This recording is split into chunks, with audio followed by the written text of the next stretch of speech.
I don't want to make light of it, a virus-free show. Well, maybe. It could be. I wash my hands. I also washed mine several times today. Peeze. Not because of the virus, but because I'm not a disgusting human being. Of course not. You're supposed to wash your hands the minimum 27. That's what I always do. I try to make it as long as sexual encounters. So, for instance, Eagle. Hello. Hello, Eagle. Hello, Peeze. Moe Khan here. As you can see, Corona is not stopping us. But are you talking about Corona beer or are you talking about coronavirus? This is now a typo, actually. Eagle.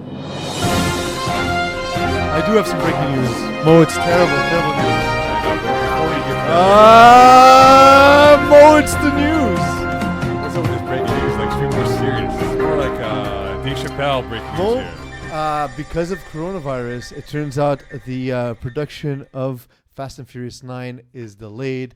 It's the saddest news I've heard all day. Were they supposed to like launch it earlier in the calendar year? Not anymore. All right. Fuck you, coronavirus. So the real news, breaking news, is that we just got word, half an hour ago, 45 minutes? Literally half an hour ago. From the legal team of FPF, that's Simon Dagenet and Rob Cabana. Or Rob Cabana, Will Dagenet. Simo ever get his own suit, or will he continue to wear his dad's suits? The purple? Yeah. It's a lot. That's a lot. So the news is that right now things are on hiatus for the time being for the FPF season. The facilities at Saint Laurent, Saint Leonard, and Saint Laurent and Papineau as well are on close until further notice. If we get any official news with regards to FPF stands, we will break that on the show as well. Exactly. And Brossard, Loyola, Bay d'Urfé, and Catalonia are still TBD. For now, they're saying they're open, but they're willing to postpone our reservations given what's going on. So we're going to figure it out. It's literally breaking news. An email will be going out to captains very shortly, as well as a post on the official page and group. So we'll have more details as they come to us. It's literally as fast as it's coming, right? Eagle, produce my internet. So we have games that are coming that are going to be played tonight. So those games are still going to be happening, but then the games over the weekend and any future games are going to be up in the air, let's say. So I won't miss Curbing Enthusiasm on Sunday then, you're telling me. Maybe. What? You might. Curbing Enthusiasm on Sunday, 10:30. So jokes aside, that is the update right now with the situation with the city fields that we use. And I know people are asking, well, what's going to happen for playoffs? Well, that will be announced by the league at some point, I would imagine, the next 24 to 72 hours. What they're going to do. Right? I never thought we'd be in a scenario where we'd see no March Madness. That's okay. NBA. Man. No, just but like it's of course. I mean, look, the world's health is far more important. Exactly. But I never thought I'd see in like something as serious enough to cause billionaires to be willing to sacrifice millions of dollars. You go find a cure. Yeah, seriously, that's not how this works. Although, you know what, Eagle, the better Dracula. We have a better chance of finding a cure. Good. Get him to do it. So, but no, Peeze got a great Messaging him point, now. though. That coronavirus has had its one shining moment, and they have literally succumbed the whole sporting world. Like, you couldn't do it after March Madness. I had so many bets lined up. So many bets. Yeah. Well, I mean, but if we had March Madness, would we be watching the games on TV? Yes. Next, Yeah. 100%. There's no way I'd be paying attention. I'd be so checked out of the show. All right, Creighton versus...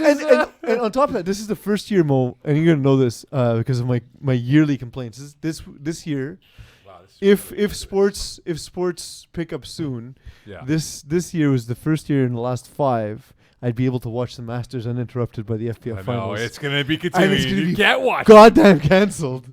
Damn straight. So anyway, for the time being right now, I know we're trying to have fun with this. I know it's a serious situation, but so FPF this weekend. Yeah, so tonight's games are still ongoing. Yeah, so if Bay you have a d'Urfé. game tonight at Bay d'Urfé, or if we have a game in our roster, I don't think we do. The games are still on. Please go and play your games. But the games for this weekend are going to be postponed to a date that we don't know when. We're going to let you know.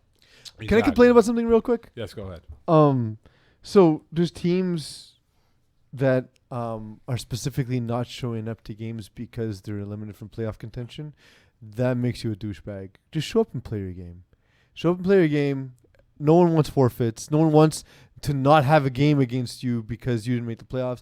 It's a rec league. Go out, have fun. Now, did that team who posted yesterday on the Facebook wall on Wednesday, prior to the St. Leo games and St. Laurent games, did they end up playing in Laval or no? They did. Okay, so they found everyone played. Trailer But Park did Bullies they not realize found they're in the team. playoffs though, or no? Or were they? Well, Warpig's forfeited this week. Right. How many forfeits have we had? I feel like it's been a lot this year, but there's You also know, more teams. So What ends up happening is there's a lot of teams all in like the same week, but then otherwise it's okay. We usually get like 5 to 10 over the like season, which if you think about it, if we play 110 games a week, we play 1,000 games in the season, 10 games, like less than 1%. yeah, So, Eagle, I have a question for you. Your investment into the Nutcracker series at Places Art, which you Yeah. with your significant other. Actually, so, yeah. is it going down the tubes because of?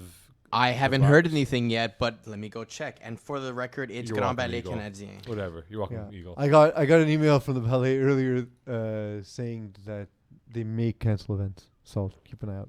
Luna performance is postponed due to the Yeah. preventive measures. There we go. Performance of Luna from March 28th, Dance's Workshop, April 2nd and 3rd are postponed. We will communicate dates, whatever. So in the meantime, I know as the sporting world comes to a screeching halt, as does the real world, because sports isn't real. You know, we do a podcast for a recreational football league. Totally real. Totally real, which is real people, but not being paid money. They're True. paying us. True. Not fully, but paying us. So as we now move towards a new world of this virus and hopefully get things in order and hopefully this will... Yeah, let's hope this all disappears in 5 days and it's all business as usual. So let's conduct a show like a show. as if it's business as usual. And we'll try to get on some doctors this week. Eagle, get your brother online. Yeah. Is Dr. Eagle available? Yeah, probably. I'll get him on there, please, if you don't mind. Do you actually want me to? Yeah, You know please. what? Sure. Yeah, why that'd not, be man? What's Rob going to do? What's Legal going to do?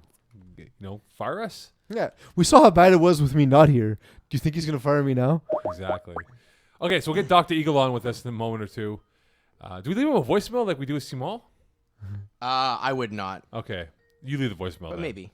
No, we can't. Then he's not going to want to take our But phone. what can he be doing that's more important? Hello? Hey, how's it going, Not about yourself? Dr. Dakula? It's Peeze. Oh, hey, what's up? Not bad. We're calling you on the show to get coronavirus updates. You're the only doctor we know that we can love and trust. You're also live. You're also live on the air, by the way. Yeah. Eagle's supposed to warn you ahead of time, but he figured to forego that part of the procedure. Oh, no, I mean, we're in complete pandemic right now, so that makes sense. That's You sound so awesome. calm. Sorry? You sound so calm with us being in a real ultra state of pandemic frightenness over here. Yeah, it's just that whenever I'm diving around me, I'm like, well, might as well try to keep my own cool. Working on making sure my will is prepared and stuff like that. So, just going through the tidiness, and then once that's done, cry myself to sleep. Usual stuff. So, Dr. Eagle, what jokes aside, what is the situation right now with this coronavirus in Canada, for matter? So, really in Canada, it's a bit hard to say exactly how bad things are going to get. Hopefully we don't get to Italy point, although to be honest, we could. The thing that honestly kind of concerns me is that over the past few days, we're getting a lot of cases that are coming in from the U.S., which to me indicates that we know that they've been way under testing. But I anticipate things are going to get tremendously worse in the States. And the question is how many things are going to come up here to Canada.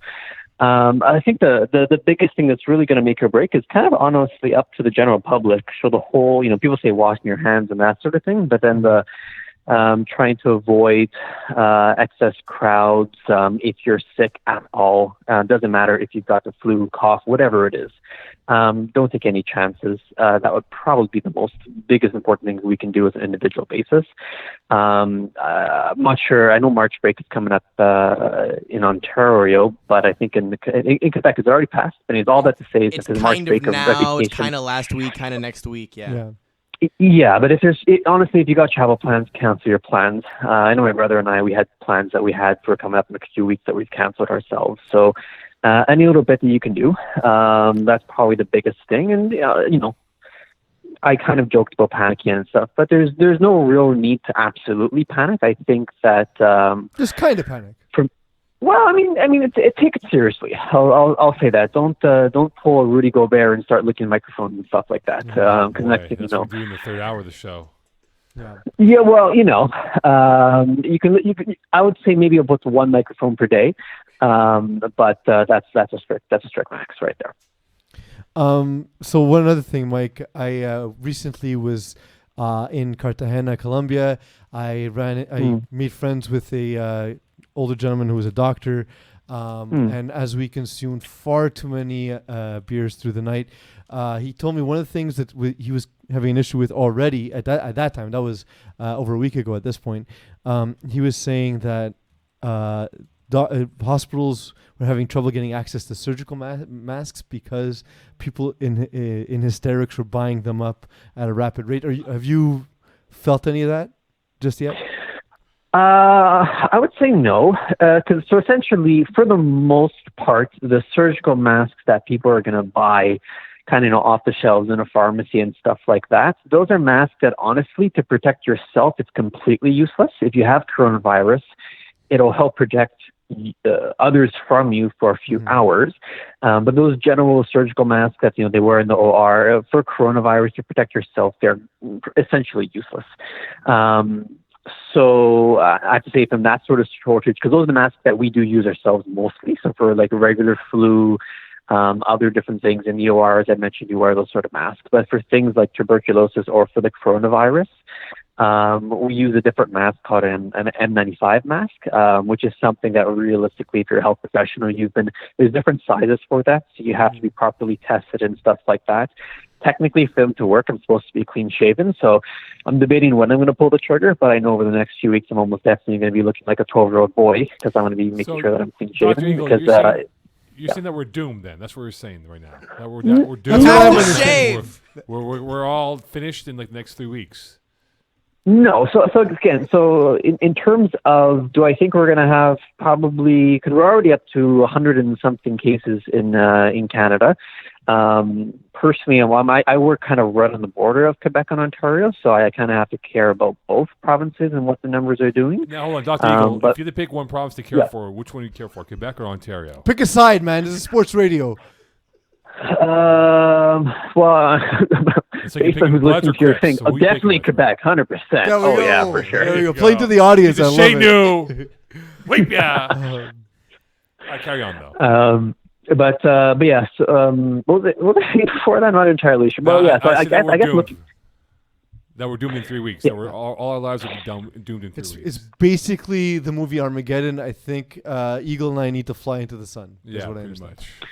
I mean, I think we have to sacrifice someone. I mean, by all means, if I thought it was if I thought it would work, I'd be all up for it. But I don't want to falsely reassure your patients, your listeners, to say that if we sacrifice my brother, things are going to go well. I mean, it's not going to hurt. So it's something you guys can consider. But it's definitely not going to cure things. But I think, from what I would say is, things are being passed around on social media and this and that. There's a lot of information that's very readily available from reliable sources. So the WHO, if you just search up coronavirus Canada, the top post you're going to get is information straight from Health Canada about the virus, about the situation and stuff like that. That's fairly well up to date. I mean, those things are updated once a day and whatnot, so not like minute to minute as you might get on Twitter and stuff like that. But realistically, that can be accurate information in terms of what to do, what not to do. From most, to be honest, even if any of us who's on the call right now would get it, 99% chance you're going to be absolutely fine. Probably, you might have bad symptoms and be, wiped off your feet a little bit. But for the average, Canadian, realistically, even if they get it, it's probably fine. The issue is that for those who have, comorbidities, health problems on the elderly side, those are the ones who are most likely to get affected. So it's really less for yourself, more for your neighbors, more for your loved ones, people that I'm sure everyone has someone they can think about that if they would get the virus, chances are prognosis wouldn't be as good. So it's really for those people. From a sort of Armageddon point of view and whatnot, the issue is I can tell you right now that again, the hospital that I'm working at, we're pretty much we've been at over 100% capacity for a few months now, right? This is before this all hits. So it's if there's an influx of that, that's when things are really going to, shit hit the fans, so to say. Hopefully the regular flu kind of season is going to kind of calm down a little bit, and the weather getting better, that might help kind of even things a little bit. It's a bit tough to know exactly how bad things are going to get.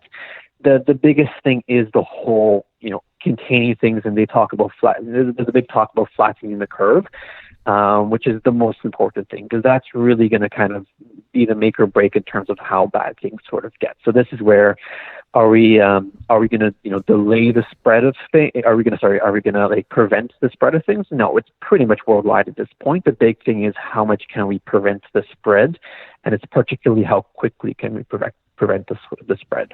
Because if everyone kind of go about their usual activities, going to Spartan events, conferences, meetings, traveling, all that sort of thing, there's no question that things would just keep going at a crazy rate. Because that's where, and I've heard numbers saying about 30 to 70% of population might get affected by the time this is all said and done. So again, that's spread around, and I've heard that quite a bit. Really, to me, that would be the case if we did absolutely nothing. We just kept on what we're doing. I think if we try to do our own part, wash your hands, just keep your head on your shoulder and do just conscious usual things and try to change your behavior a little bit. Hopefully, you can keep things under control. Same thing. If things come from work saying don't work, we're going to work remotely, listen to that, or that sort of thing. All right, Dr. Eagle, thank you so much for flying in here and giving us the pros and cons of this virus coming at us. There's not that many pros. So, some pro cons. Sorry? There's not many pros, Mo. No, there isn't. It's just Wash kind your of hands. cons. Wash your hands. Well, the pros is that you're not old, so there you go. Thank God. Dr. Eagle, thank you so much. Keep on seeing Yeah, no problem. Thanks, Mike. Take care. Okay, goodbye. Eagle, my internet's not working. My Produce My Wi-Fi's internet. not working right now. So that was the more attractive, more successful, Eagle. wealthier eagle. That's the bald-eye eagle. That's the eagle that the eagle parental units can be proud of. Yes, of course. Well, he's not that bad of an eagle here. Anyway, so let's get back to the topic du jour. It's going to be more of a... I know people are a little bit more focused on this whole coronavirus thing, which is fun, but we'll talk some playoffs because we're now in the final, whatever's left of the season, final turn of games here. So we'll talk about what is left, the bubble teams who will be the 1 seed, teams that we like, that we are not looking confident in going into the knockout stages and stuff. And Eagle, what division will we go with once my Eagle internet gets up and running again? We're going to start off, our broadcast died. Fuck, I have to unplug the router, right? So hold on, let me go back. That means if we lose the game, breaking news story. No, it's still there. It's still there. It's just going to be split up. I brought stuff from Colombia if you want. Oh, nice. Sweets. Oh, nice. Eagle, what's going on with the internet? Yeah, it's reloading. Eagle. Eagle, our jobs are hard enough without having to worry about production. Yeah. Come on, man. I have Step to up. unplug the router. When I unplug the router, it kills the internet. What do you want from me? Eagle.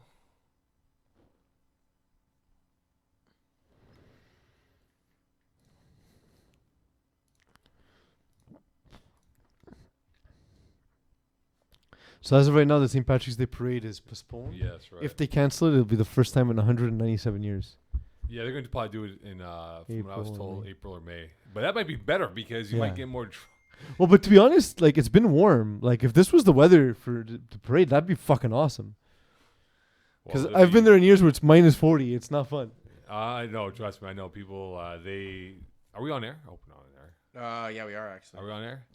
The station asked me to come join the flow. I go, guys, I don't drink. Like, when am I going to get out of this? So... Anyway. You can drink a lot of water, stay hydrated. Okay, so we're back on air. What's We going are on, Eagle? back. We're Okay, back. I'm so just gonna- we apologize for the glitch, coronavirus interfering with the Wi-Fi here, but we're back. So we're going to talk some playoff football. Which division we starting with? Eagle, we go. We're going to start with Division 6 and 6D because the playoffs are much more complicated than all the other ones. All right, So it's a good thing we wasted 15 minutes of the hour talking to a doctor about coronavirus. We have a lot of time tonight, admittedly, so it's fine. All right, so let's talk about 6 and 6D. Of course, it is a melange of the teams being promoted up to the 6 playoffs and teams being relegated to the 6D playoffs. So, Eagle, if you could just clarify the colors that you have for us. For the colorblind at heart. Yes, exactly. Peasy. Okay, so, and to remind everyone how this actually works, because let's start with that. Initially, for 6 and 6D, we used to have just regular playoffs, and there's a lot of issues we had in terms of which teams actually belong in which division. So if you're a brand new team and you've never played before, you usually end up in 6D, but it was possible you were a powerhouse and would destroy everyone. So we've tried to mitigate this by having kind of a promotion/relegation system available, where you can kind of like dance between both divisions at the same time. So we think that's a better approach in terms of how this actually comes together. So if we're looking at this on the left side, we'll take a look at the Division 6 standings. So the top 2 seeds are from each conference, Conference A, Conference B, and those 4 are then sorted based off of the usual tiebreak scenarios. So we have Suicide Squad, Winnie the Bish, Primetime, and Pension Plan, which hold those 4 top conference seeds. Then you have 5 to 12, if I'm not mistaken, which are just there. So whichever you see listed. Then we have a section here from 13 to 16 seeds in Division 6 where we have a relegation happening. So these teams are being demoted or moved, or relegated is the correct term, into the Division 6D playoffs. So they aren't going to compete for Division 6. They're going to compete in 6D. And, of course, Tanking for Tua, Llamas Pajamas, Wolfpack, Menace to Sobriety. You're technically, as of today, eliminated. So there's still week 11 to go, but I think only technically you are absolutely I think Tanking right. for Tua is the only one that has a chance. So why? But then why are they eliminated? Yeah. Because this is as of today. That should be Yeah, there should be. It should be another color Yeah, then, like a mix of on the cusp. vomit Whatever. green Duke and no, like turquoise. You didn't have a lot of time. magenta. I think that is. Aqua. Then in 6D, so same general logic applies. So 17 to 24 are eliminated. I think, again, there is a chance for one of those teams to make it. We have to Which check. one? Why don't you research it and find out? My Then job we is just also to have talk, geeks. we have a promotion happening where the top 2 conference seeds, Trojans, What Could Have Been, Lay Studs, and Tropic Thunder, are being promoted to the Division 6 playoffs. So they are taking the 5 to 8 slots in the playoff structure. And then similarly, Kings of the North to MacDor are taking the 9 to 12 slots in the 6D playoffs. So this is the way we've structured it. We kind of announced this early on. Peeze wrote an article about it, and this is kind of what we end up with. Again, this isn't final. This is if the playoffs were to start today, this is what it would be like. Now, hold on here, Eagle. I'm just trying to understand this. It's not that complicated. No. I see what you're saying, right? But like, what was the reason to have Trojans, What Could Have Been, Listuds, and Tropic Thunder being the eye of the rankings, as opposed to let's allocate them the proper. If we think Tropic Thunder is better as a 10 seed than as being an 8 seed. What do you mean? Like, for example, we sandwich those 4 teams, right? 5, Yeah. 6, 7, 8. But are we basing it off that, hey, this is going to be the slots no matter what? Or Yeah, those are slots no matter what, because what happens is Eagle, what slots do they take? They don't take the bottom of the playoff bracket, do they? It's literally written Oh, here. it's right there. Okay, sorry. Yeah, so they take the middle of the bracket so But the that they bottom don't, half of the middle. because if they go into the bottom, then they would face the top teams in division, which is not rewarding for having finished at the top of the 6D table. And we also can't put them at the top because we want to reward the people who finish at the top of the 6th they're table. the number 2 seeds of the next 4. Essentially, yeah. They serve as like the second tier Yeah, teams, yeah. 5 through 8, basically. So, like, So they still get favorable matchups-ish, although Masters of the Coin against Tropic Thunder, oof. but you see, look, Trap Stars as 11, and let's dive into this now. Like, Trap Stars as an 11 seed, they'd be locked in with, I believe, according to my math, What could have been. Pension Plan, or what could have been, right? Or who are they with? Yeah, Yeah, could 11-6. Yeah, 6 versus 11. That matchup, I don't favor what could have been because I think I favor them 100%. look, What could have been are really good, man. look, They they're might good. win all of Div 6. They could win all of this. Like, they're very, very good. But I look at Trap Stars and I like them a lot. Yeah, same. I've watched them play now 3-4 times during the regular season. I think they've grown exponentially since week 1, where they did not look good, and they've gotten better. I think they have their bearings in place, and I think that might be a tougher matchup of the 8 that we'll have for 6 going into the playoffs, whenever that might be, if that is a matchup. Oh, but you also don't know where the team is going to slot in before the season, like No. any playoff bracket. No, but which matchup do you like the most out of this? If this is the playoff matchup, If this is the final one, I If like we have a average. season. I like average Joes to finally get exposed for being false kings early in the season. Man, you really have it for the Joes. One small mistake on this because Shocker. Duke copy pasted poorly. Actually, there's a lot of mistakes on this now that I look at it. Winnie the Bish, Trailer Park Boys should be in the Chambole Studs bottom slot. Space Apes Trojan should be up 1. Holy Potatoes cow. Pension should be up 1. Luckily, we have at least a week to fix this. Yes, So- exactly. We're missing Suicide Squad versus Fridge Raiders on this So list. essentially, Shambo, the winner will get through no matter what. I do. That's- By the way, that's the game I was going to say. I do like Chambole studs. I think Shambo versus Shambo is a really good match for round 2 by the bracket that we have. If both Shambles win, Shambo gets direct Yeah. right to the final 4 then. I still blame production for not having checked this. He sent it to me while I was driving. I missed it. Honestly, for those watching the show, the week ends for us on Thursday, so we try and get the most up-to-date information, so we get a day to not only process the information but also get the graphics ready. So once in a while you will see mistakes like this. But yeah, Chambole studs I think will be interesting. The studs, they've been performing as well as we expected from their early season performance, and then the guys from Chambole kind of improving as the season went on. They're guys who we recognize. A lot of the guys played on the process before. So I'm curious to see how they'll perform in the playoffs. Wait, So you know- keep in mind just Yes. one thing, guys. All the other divisions in FPF do a reseeding after every round. So if you're the 8th place team and you beat the 1 seed, next week you're playing the 2 seed or the 3 seed So or it's the not- 4 it's not a seed, bracket, right? it's a reseed. This Division 6 and 6D Is a bracket. are a true bracket. So if you are average Joes, right, and you beat the 3 seed primetime, you're not necessarily playing the highest seed. You're playing the winner of 11 and 6. So it's remarkably favorable for like the 15 or the 16 seed to win a game, because then you actually get an easier matchup by the theory of the ranking, yeah. because of the way you've been ranked. Yeah. So like that's once in a while you see these big upsets. What was that yellow team from a couple years ago in the NCAA tournament? With the nun. UMBC. Yeah, UMBC. Part of the reason they advanced was because they got the early upset. Over Then they actually Virginia, didn't have yeah. that tough a path to get to the Yeah. Final Four. Yeah. No, that's true. It's very, very true. And It's pretty cool. It makes the playoffs a little different. We a can little only bit more imagine how that interesting. would be for the March Madness We've this week. contemplated using a bracket for all of the playoffs, but we figure when there's less than 8 teams, it's not as important. But when we get to a 16-team bracket, we like. It we adds more absolutely love intrigue doing to it, because if you ask someone to do like a perfect bracket, no one will get the bracket no, correct. no. But I look at this match with the potential pension We should plan, have that as a contest. and then the winner I gets. mean, it is March-ish, madness-ish. We're gonna be the only March Madness this year. That's true. Eh? Maybe get your team Also- fee paid off, for not your entire team fee. No, but like maybe $150 or something. $150 off your thing. But here, Potatoes pension plan.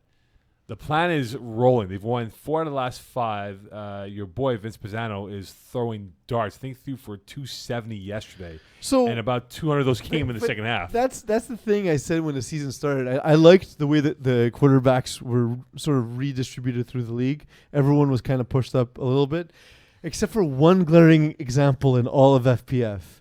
And for me, that was Vince Pisano. He's too good to be throwing in this iteration of Division 6. So, like, if he loses, then we'll say, "Hey, man, we knew Come it. on, bro. We knew you sucked," you know. But no, like, yes, it might be. Because like he's basically the only one with that level of experience and his level of accomplishments too. Like he's a guy who's thrown for 40+ touchdowns, right? He's the only one in Division 6 right now who's done that. But that's a tough matchup. Potatoes is not going to be an No. easy draw for them. It's a bad If- matchup for Potatoes though.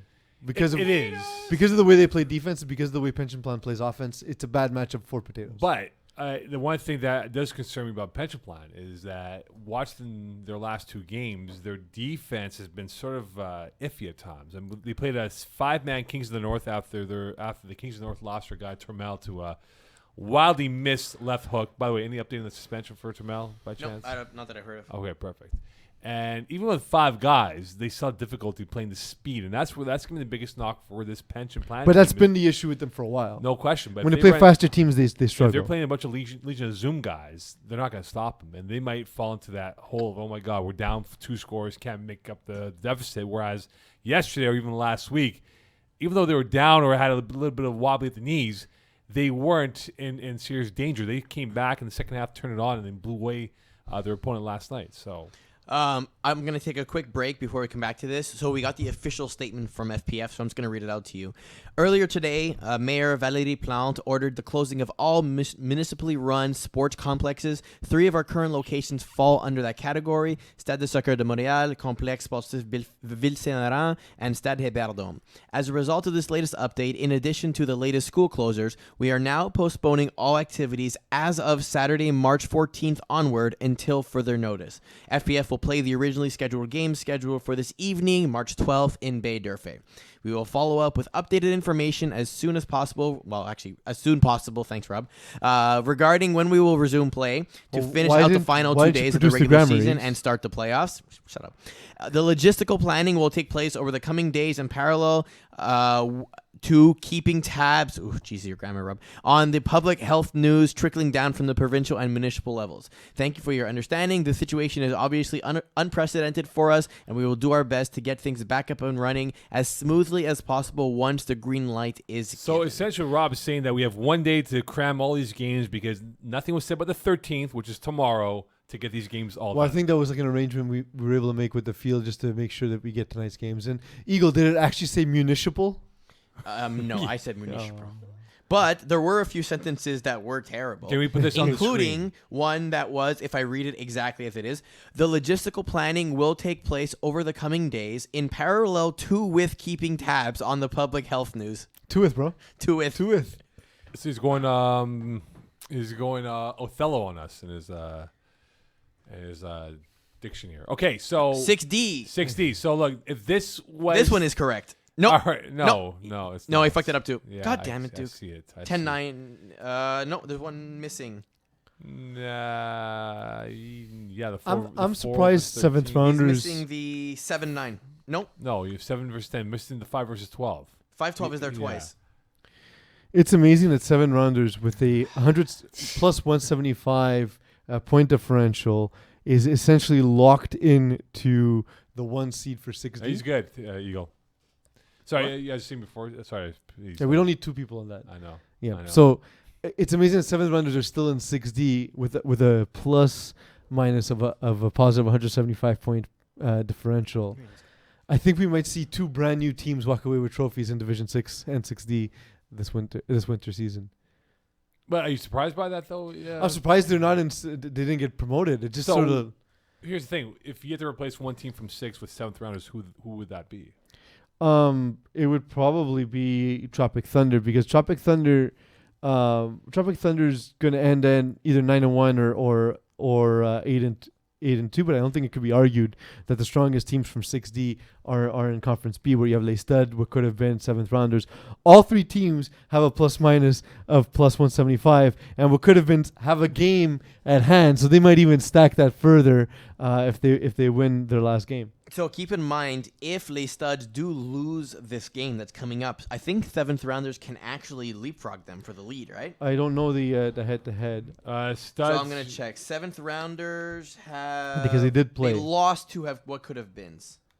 And for Les Studs, they beat Les Studs. By 23. So shouldn't that be considered So quality victories? So if 7th rounders win... Sorry, if Les Studs lose, 7th rounders do get promoted and Les Studs get demoted. Correct, yes. Either way, one of these 3 teams is going to cause havoc in 6D. That's amazing that this is going to be causing teams to really... Because, look, that is an impressive win, to win by 23 over a team that might be going 6. But imagine 7th rounders and Les Studs might need to wait 2 or 3 weeks before they know their final destiny in the playoffs, right? Like, this is completely unforeseen. We have never had anything like this in FPF. I've been with FPF since 2011. I haven't seen anything like this. It is. The snowstorms that killed it in 08. I mean, that yeah, was one thing. That like was a couple of games we rescheduled. Nothing like this. No, but anyway, here's a team that I caught my attention. Balling 60s. Did you not see their video on IG? I did. These guys are confident. These guys think they're going to run through the entire 6D playoffs if they do qualify. And look, they have a very low ranking, but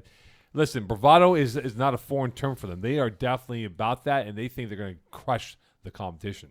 Yeah, we all saw it. They do look really good. They're playing Glorious Bastards, who are a little bit. Again, if everything stays the same, they would play Glorious Bastards, which is A reminder to follow us on Instagram at Flag Plus if you want to see these stories, including some explanations from referees about how they calls, I guess, penalties, some great plays, some behind the scenes items. Get your feedback. You can enter little questionnaires, vote on stuff. Link to our announcement for cancellations. Good times.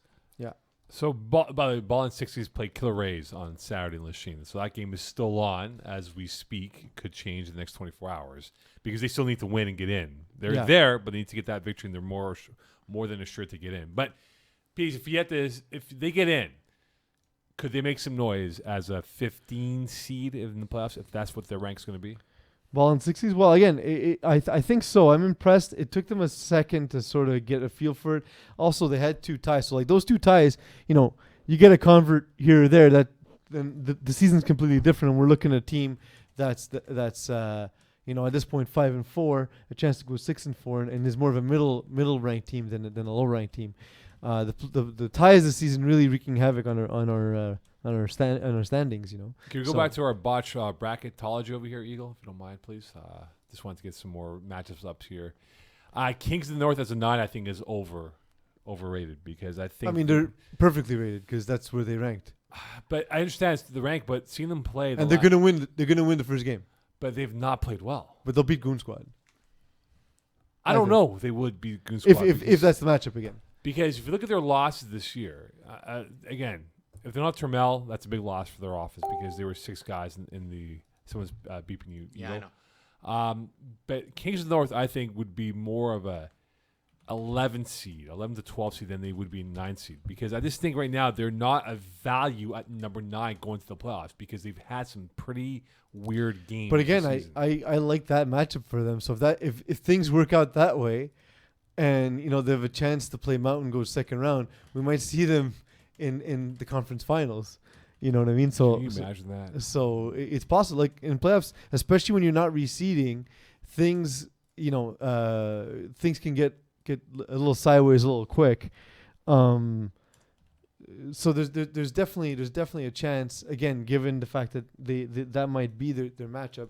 But playoff time. should we not consider that Goon Squad have won 4 in a row?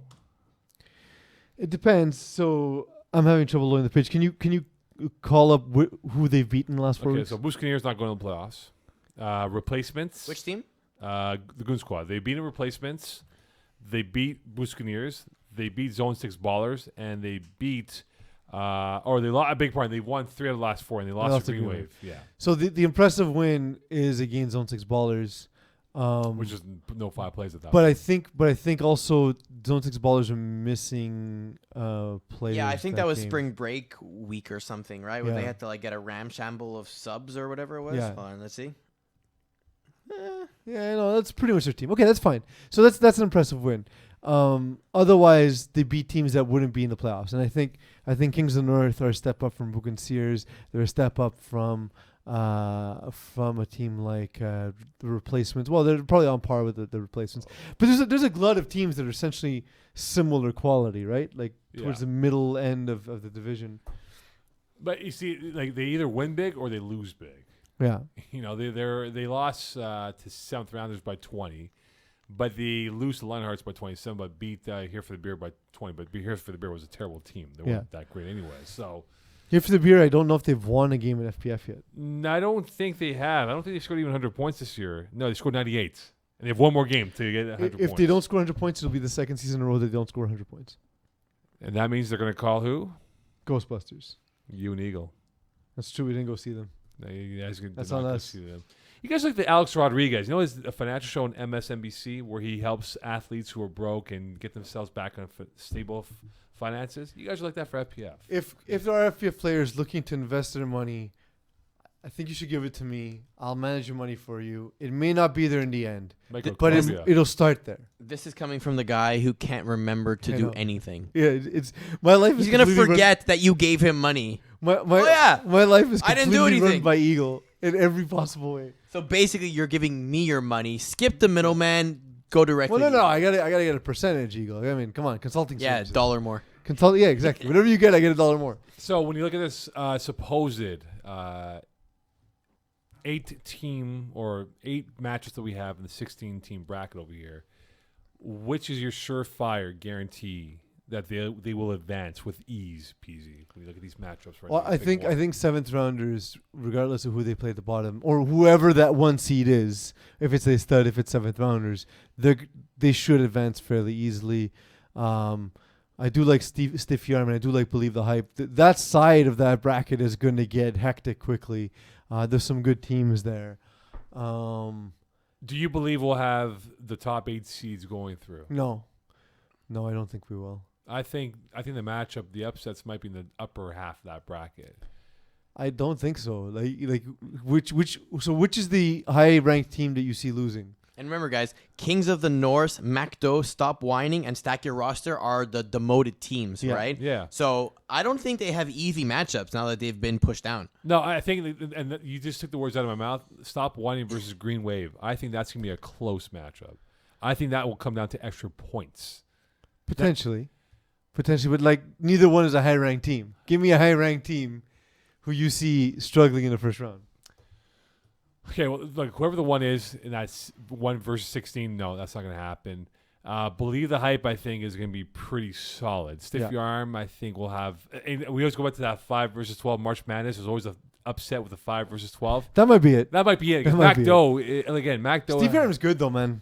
He is, but I think MacDo just has that they have those glitches of success where you're like, whoa, because I've seen them beating play. Hot Sauce Sports last spring in overtime. Exactly. But the thing is with these guys that they've had some really good moments this year, but then they had some like what the bleep moments, like how they a 16, they should be a 7E team for that matter. So I might look at MacDo as being the team to watch out for if they are the 12 seed versus whoever the 5 seed end up being. That matter. A reminder that these aren't final. These are as of today. There's still the games happening tonight, and there's still the games which are now postponed that we need to finalize the standings. Scroll here, Eagle. What? Where's the breaking news scroll, brother? Because it doesn't fit on this graphic. Well, you can fit it somehow. There you go. There we go. We're back. Breaking news. There we go. Facilities back. All right. So we delve into 6 and 6D again. For those who are just tuning into the show, the FPF have announced that the public-owned, city-owned field, St. Leonard, we have Stade de Montréal, we have St. Laurent, and that's it for now, right? Is Laval also? No, Laval's not city-owned. Privately owned, right? They are on hiatus for now, and the league will have a plan in place to figure out what to do with those games. As of now, this weekend, we do have games in Lachine, which are still scheduled to go. No, they're not. They're not. They're not. All activity after tonight is so everything, including broadstars. So right now we are on hold. We are on hold. So you have a Saturday to hang out with your significant other and enjoy that night. As Eagle, me and you, baby. Yay! All right. So look, we hope to have more of a concrete direction by next week, and hopefully we'll have these games locked in, and then we'll be on our way for a playoffs. Just be advised, we don't know what's going to happen, but there could be a truncated playoff schedule if we're trying to finish off by April 4th, April 5th. Just for the teams that are still alive, BDR is still alive. They have 7 points, so a win and some help could land them in the playoffs. Diablos 89.9ers and Rossos all eliminated. So there's one team still alive in Conference A and Division 6D. In Division 6D Conference B, Book & Sears can get in. I like them a lot. Oh, wait, sorry. They're done. They're done. Yeah, they're done. Division Conference B has been completed, so that's all done. In Division, we'll look at Division 6. I sorry to interrupt, but Mountain Goats, if they were to lose, Eagle, need your help over here. We had the Goats, Buscaneers replacement. They've all played 10 games. But they'll all be 3-7, though, Yeah. right? So would there be a tiebreaker involved with those 4 teams then at that point? That is correct, yes. And so the tiebreaker criteria goes wins first, so everyone would have 3. Then it goes to divisional record. So right now, Mountain Goats are 3-6, but with 1 game to go. But they're all 3-7 if they were to have. But who are they? So who are they playing? They're playing Here for the Beer within their division. Yeah, so they would end up 3-7 potentially, and then it would go to points against. So as long as Mountain Goats doesn't allow Here for the Beer to score more than 17 points in a win against them, they would hold on to their seed. Anything else will drop them. Who would leapfrog them? I guess Book & Sears. It would be Buscaneers that would leapfrog them. Yeah. That's it. Amazing. But again, we'll have to hold off on that until we get this whole thing figured out. And in Division 6, It says Eagle. You said tanking for Tua, but they're listed as making the playoffs on our So site. it's because right now there's a 3-way tie, Yeah, and and right now they technically because Stack Your has- Roster is 3 and 3 and 6 6. divisional, and tanking for Tua is 3 and 7. So technically, Stack Your Roster is above them, What's- but it doesn't. What's sort awesome division. is both teams have played 10 games, so it's just because Stack Your Roster's played one less divisional game. Yeah. That's awesome. Yep. That sucks. That sucks so much. Tanking for Tua. But it also depends on what happens in the Stop Whining game, right? Because if Stop Whining win, they go to 8 points, and now it's a 2-way tie. And then Tankin for Tua go into a head-to-head against Stack Your Roster, and Stack Your Roster wins. So, Right. yeah. So Stack Your Roster not entirely eliminated yet. Not yet. Exactly. So they'll have Well, some no, time. but Tanking for Tua is basically eliminated then. There's no way for Tanking for Tua to get in. I think you Because if need... it's a 3-way tie... No, because you need there to be a 3-way tie, because Stop Whining would then also be 3 Okay, and so 7, yeah, right? and they have less points against than Stack Your Roster. No, because Stack Your Roster has a better divisional record, no matter what. No, because Stop Whining can lose by more than 50 points, is what I'm saying.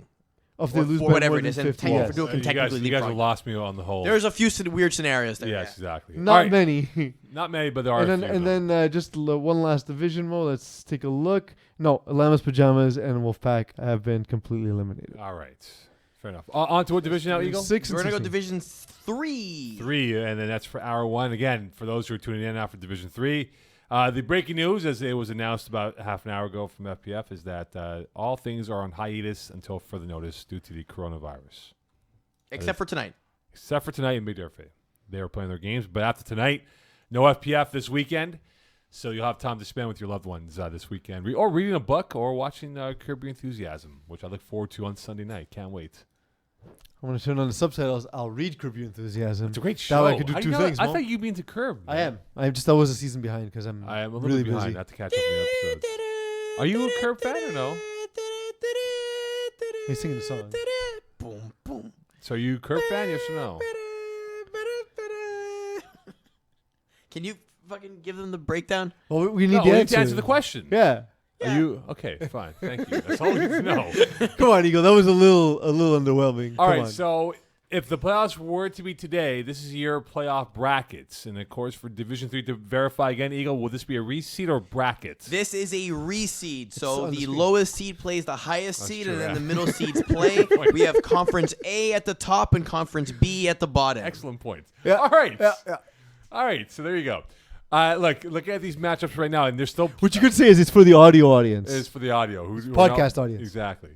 There are still some matches to be determined. Commission could get in with Jagerbomb losing. That's one match to look at as a 8 seed, and right now Jagerbomb's locked in with the Brotherhood. I watched Brotherhood play against All Hooks. They finally had their loss, which might be good for their system. Yay. Look, it was a great game, Yeah. and I think if All Hooks were to play Brotherhood again at some point in the playoffs, that would be must-see TV, and it could happen if All Hooks were to beat Keep or Lock.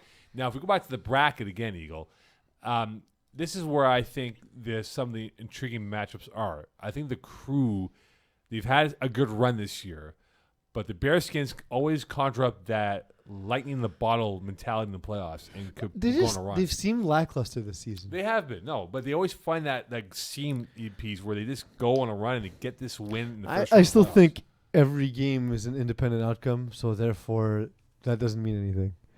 Look, their history has Yeah, favored for them quite I mean, tremendously that in years doesn't past. matter. But I won't discredit them as a 7. I think that's a trickier matchup for the Crew playing Bearskins than it would be for KGP against Sweat and Beers. Yes. Okay, I guess. It can be. It depends. Because, we know the players on Bearskins, we know how good they can be. And they kind of have the Crew, which are a little bit of a wild card, although this season they've looked far improved from an already stellar first effort in FPF. But honestly, I've grown to become a Neil Ettinson fan. I love the fact that he's able to buy time with his legs. It's always fun to see him take off down the sideline. He's got great weapons, but again, watching him this season, it's kind of looked underwhelming, and the Crew has been the opposite. The Crew's been excellent in every facet of the game. A run and gun, throwing the football with ease. They've had a good year, but the matchup that might be the toughest to gauge right now because of the quarterback play And we have a tweet from Eagle. Is that what it is? What's going on here? Disney is closing Walt Disney World, its flagship theme park resort in Florida, because of coronavirus outbreak. The company closed Disneyland Resort earlier in the day. Imagine all the parents on a plane to Disney World. Well, I would imagine they've canceled their trips. If they're responsible, they would have canceled Yeah. their trip already. You would hope so. Niners versus Easy Jake Oven. Well, again, but this is imagining, of course, that these would be the yeah. matchups. That's it's a weird thing that we do, but let's do it. Well, we got to, with this whole Because this theory. might be the last podcast for 3 weeks. Could be. Let's do it. Could be, but that's a great matchup. If that is a 4 versus 5, I just don't know. I flip a coin, and that's who your winner Yeah. is. It really depends on how Jake Applebaum plays in that game. That game specifically comes down to Jake Applebaum and whether or not he's able to protect the ball against the 69ers. But look, Niners, they had their run last year, but do you still buy into their quarterback play of Shea Harbor? Shea Harbor? Because he's always had some great regular seasons, but then in the playoffs he always has that bleep up, right? I think Shea Harbor is probably the most in this division, the most matchup dependent quarterback. So there's some matchups that will go favorably where there's just nobody on the field who can cover Dean Dimitru, or the fact that he's able to hit Rico Tulino, who's able to use his body to create separation. But if they're playing against a more physically gifted team, he's not a quarterback who's going to scheme you to victory. No, he won't. But if he's also a rhythm guy, if he's on point early in the game, it's really tough to beat him. But that also relies on him having the better athletes. I think. I think he only gets off to a good lead once they have a big lead. If we were to see 69ers, for example, let's say they were to advance and then face a team like Trinity or Junkyard Dogs or even Dirty Dogs, I think they'd struggle because of the difficulty keeping up with the top end talent on those teams. And I believe Niners did beat Dirty Dogs last in the playoffs, winter season. I think they did. I'm trying to remember that. But Dirty Dogs are and specifically Ryan Malinowski is vastly improved from last season. That's not going to be an easy road for Trinity if they end up playing the Dogs in the first round. That No, might be a not at all. tough But Trinity's really good, man. No, they are a good team. They're unspectacular. Like they're gonna win every game they play by 5 points, Right. and they're just gonna manage the game to death. But they're not a team that's gonna be involved in a lot of blowouts on either side of it. So it doesn't look as dominant as they are, but they've been. Every time I've been around the fields, every time I've looked through their play sheets, it always seems like they're leading and controlling the games. They're never coming from behind to win a game. They are essentially what you want in the top seed, and that's what they are. So either way, I think Dirty Dogs would be in for a difficult matchup, while conceding the fact, Mo, that I can see a game script go completely against them, and if this is the matchup, really play against them. So just for now, Mo, Backyard Bullies, weirdly not qualifying for playoffs just yet. Yeah, that's right. I was going to But mention that up right now. Backyard Bullies can still qualify, And Jump not Dirty yet Dogs, yeah. eliminated. Same for Greendale Human Beings. And Pineapple that's it. Express. Now, we could have a scenario where we very well could have Pineapple Express and Sweating Bears all be 6-4 with either. Oh, sorry. Greendale Human Beings is done. Sorry, I missed that. Yeah, so we can have a situation where Niners could be 6-4 because they have one more game left. Easy Jake Evans 6-4 as we speak. Pineapple Express, Sweating Beers, because Pineapple Express plays Niners this week, so we could very well have ourselves a conundrum of teams all at 6-4. Then we have the tiebreaker, which is now out of our hands of what will play out for them. But you're right, Dirty Dogs still all they need is a win, and they're in. But for Backyard Bullies, do they have a chance, Peeze, to maybe backdoor their way into the playoffs with some help along the way? It's I still can't believe this team has struggled the way they have. They're one of the most talented rosters heading into the season, so it's difficult to see. And the fact that overall, Rich Humes has looked really good, looks finally fully recovered from his injury. Eagle, I've been buying time for you to bring up the next game so I can see who they're playing against. Well, their dogs play okay. Sweating Beers, and POP plays. POP plays back. Bullies. I think as much as I've counted up POP in the past, this has not been their season. So I think Backyard Bullies should win that game. And Dirty Dogs are playing against who, Mo? Sweat and Beers. That's a tougher matchup, but I think I see both Dirty Dogs and Backyard Bullies winning, and I think that means we likely will see Sweat and Beers get kicks out. Sweat and probably. Beers out of the playoffs. That would be intense. That's amazing because they would be as a 7. So the Sweat and Beers could, in theory, jump up to as high as 4 if they were to work their way in the point And as low as differential, 9. and as low as 9th Yeah. going into the last week. Looking at Conference B and the brackets, that could very well be the opening playoff matchups here. All Hooks Keep or Lock might be the most fun out of the 4 that we have in the bottom half of the bracket. Yeah, I don't like that matchup for Keyport Lock. All Hooks just have speed all over the field. Keyport Lock has become a more explosive offense, but their defense isn't quite as stifling as it has been in the past. They're allowing 25 points a game, and they're going up against one of the top. Eagle, can you tell me how many more points a game All Hooks scores than the teams they play against average points against? Yes. I know you have that. I just question as to whether or not you have it. Well, it's really almost available. like an even point differential with them, 325 to 325. No, but I want to know how many more points EZW scores against teams than those teams usually allow. So let's say, Mo, your team usually allows 27 points, but when you played EZW, did you allow 37 points? Eagle actually has that information on hand. I'm pulling it now. I'm refreshing it. I'll let you know. Thanks, Eagle. So if that's the matchup, I don't think that's one Keyport Lock's particularly interested in seeing. I'm curious about what happened during the season when they played each other. With All Hooks and Keep or Lock Yeah. during the regular season. Oh, I keep confusing EZW and All Hooks, by the way. Sorry about that. Keyport Lock won the game, but it was week 1 of the season, and it's the way that you'd expect. And still 47-39. Yeah, but that's the way when All Hooks lose, that's the way they lose. They don't lose because they didn't score points. Well, All Hooks have won four out of the last 5. And yeah, they look good. They look prime for maybe a run in the playoffs. And again, it's a reseed, but here's the thing, right? Jagerbomb and Commission are still in it for the 8th seed. And I know we've banged on Commission because they're rotating cast of characters, but can they somehow get into the playoffs at the expense of the Jagerbomb, who've always had their number in years past? I'm going to say something. I don't even know if it's controversial. Let's pretend it's controversial. If Commission get in and are able to even do anything in the playoffs, even if they just get in, Corey Wawowski is the MVP of FPF. This team is not a prime Division 3 team. The roster itself, again, given all the pieces missing, given the fact that everyone else really, really seems to have a couple of true stars, and that is what Commission's missing. They don't have any up-and-comers. They don't have any top-tier talent.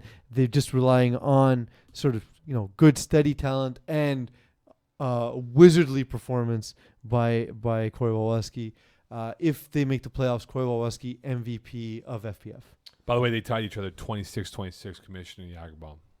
So, Yeah. I mean, you wonder, we talk about ties and how it could be detrimental for teams out here. Well, it's not detrimental in this case because the two teams that tied each other are the two teams fighting, Yeah, exactly. fighting for position. So it's the best case scenario for both.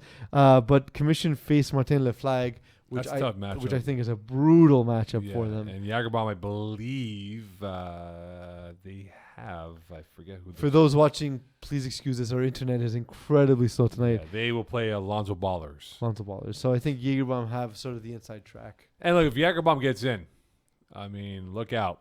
We know their back history of how they do well in playoffs, and they always put together a string of wins to make themselves relevant to go to the Final Four, if not to the final itself. So who knows? That bottom half of the bracket, Peeze, before we go to hour number 2, if you were to look at it right now, if the 1 seeds of Trinity and Brotherhood, the path to the FPF final, who has a tougher road? Just looking at the brackets as a whole. With If this were to stick right now. If this were to remain the case, I think anyone from the top part. I think Trinity, Dirty Dogs, Easy Jake Oven, 69ers, KGP. There's a lot of really good teams up there. Even just having Junkyard Dogs at number 3. Junkyard Dogs are just an annoyingly difficult team to play against. Junkyard Dogs. I think anyone having to go through that is going to be battle tested by the time they get to the finals. Who has the easiest road to get to the final right now? I mean, Trinity or we Brother? don't know because it's going to reseed. So let's say Conference B. Because it depends on all the outcomes, right? Because it reseeds on like Division 6. Well, we'll see what happens. So hour 1 in the books. Of course, we had some real life discussion about the coronavirus. For those who are just tuning in, after tonight's games at Bay Durfee, we are on hiatus until further notice with the coronavirus outbreak that has impacted the entire world.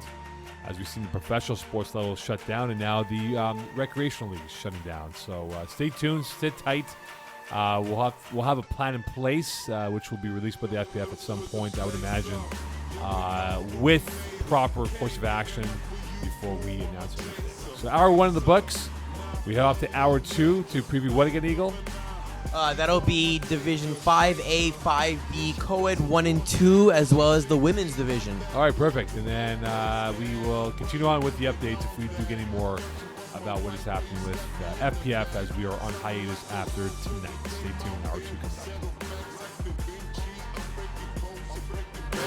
up. Get your ass up if you slipping. Get another smile like it was the last Christmas. Hey.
Put the place up, yeah we know what we made of. Can't get enough of you, boo, I'm a chaser. Face up, now I feel a little major. Blink of an eye, ego I'ma take her, shake her.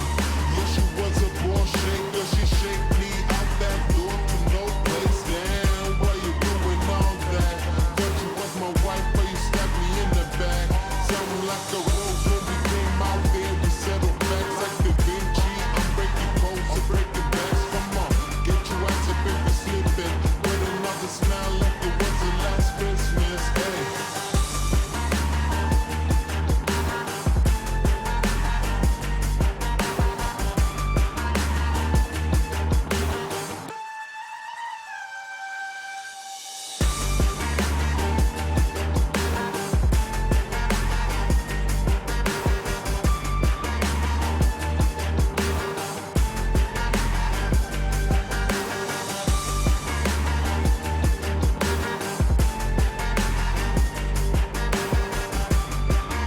All right, hour 2 of Calling The Audible. It's a more of a serious tone with a little bit of jokes on the side, as it is hour 2 of Calling The Audible. And for those looking at the scroll below us, Peeze, Eagle, and I in studio, games are postponed until further notice.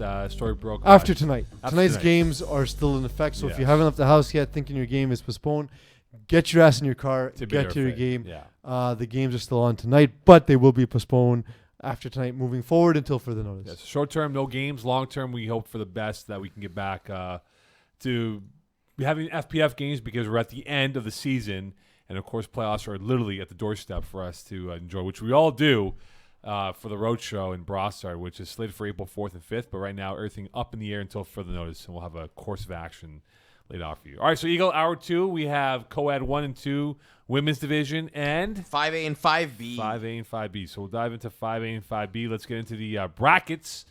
If this were to be the playoffs today for 5A, this is what we have. It is Reeze, as I asked the question, hour 1, which I realized it was on the screen. Oh, before we go on, Yes. anyone who doesn't listen to the entire show, which is a large percentage of our population, those who listen to specific hours and you don't play Division 6 or Division 3, if you'd like to hear about the coronavirus from a medical professional, we actually interviewed a doctor, Dr. Michael D'Aquila, Dr. Eagle, as we'd like to call him, about the coronavirus and the potential issues with this contagion and so on and so forth. And Mo, with that now said, all the housekeeping is done and we can get into the show. Now, 2 things before we get into this. So, 1, I realized the world's coming to an end. By the way, he was describing it to us. And 2, who is Touch Lungs? Touch lungs?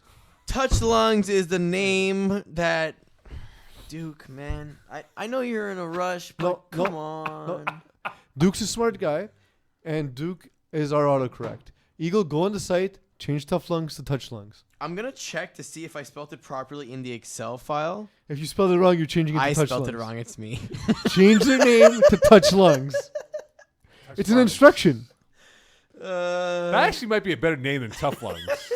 Touch Lungs. Very appropriate given the severity of the coronavirus. Which, by the way, for teams who have not yet read the article, some of the stuff may have changed, but on Wednesday, Will Power and I came up. We discussed the power rankings, of course, but also we discussed the teams on the bubble in great detail, probably more detail than we'll get into tonight. So if you haven't yet seen that, if you haven't played yet, great, check it out. If you have played and we were wrong and you want to laugh at us, please feel free to do that as well. All right, so right now, teams still in play for a playoff spot.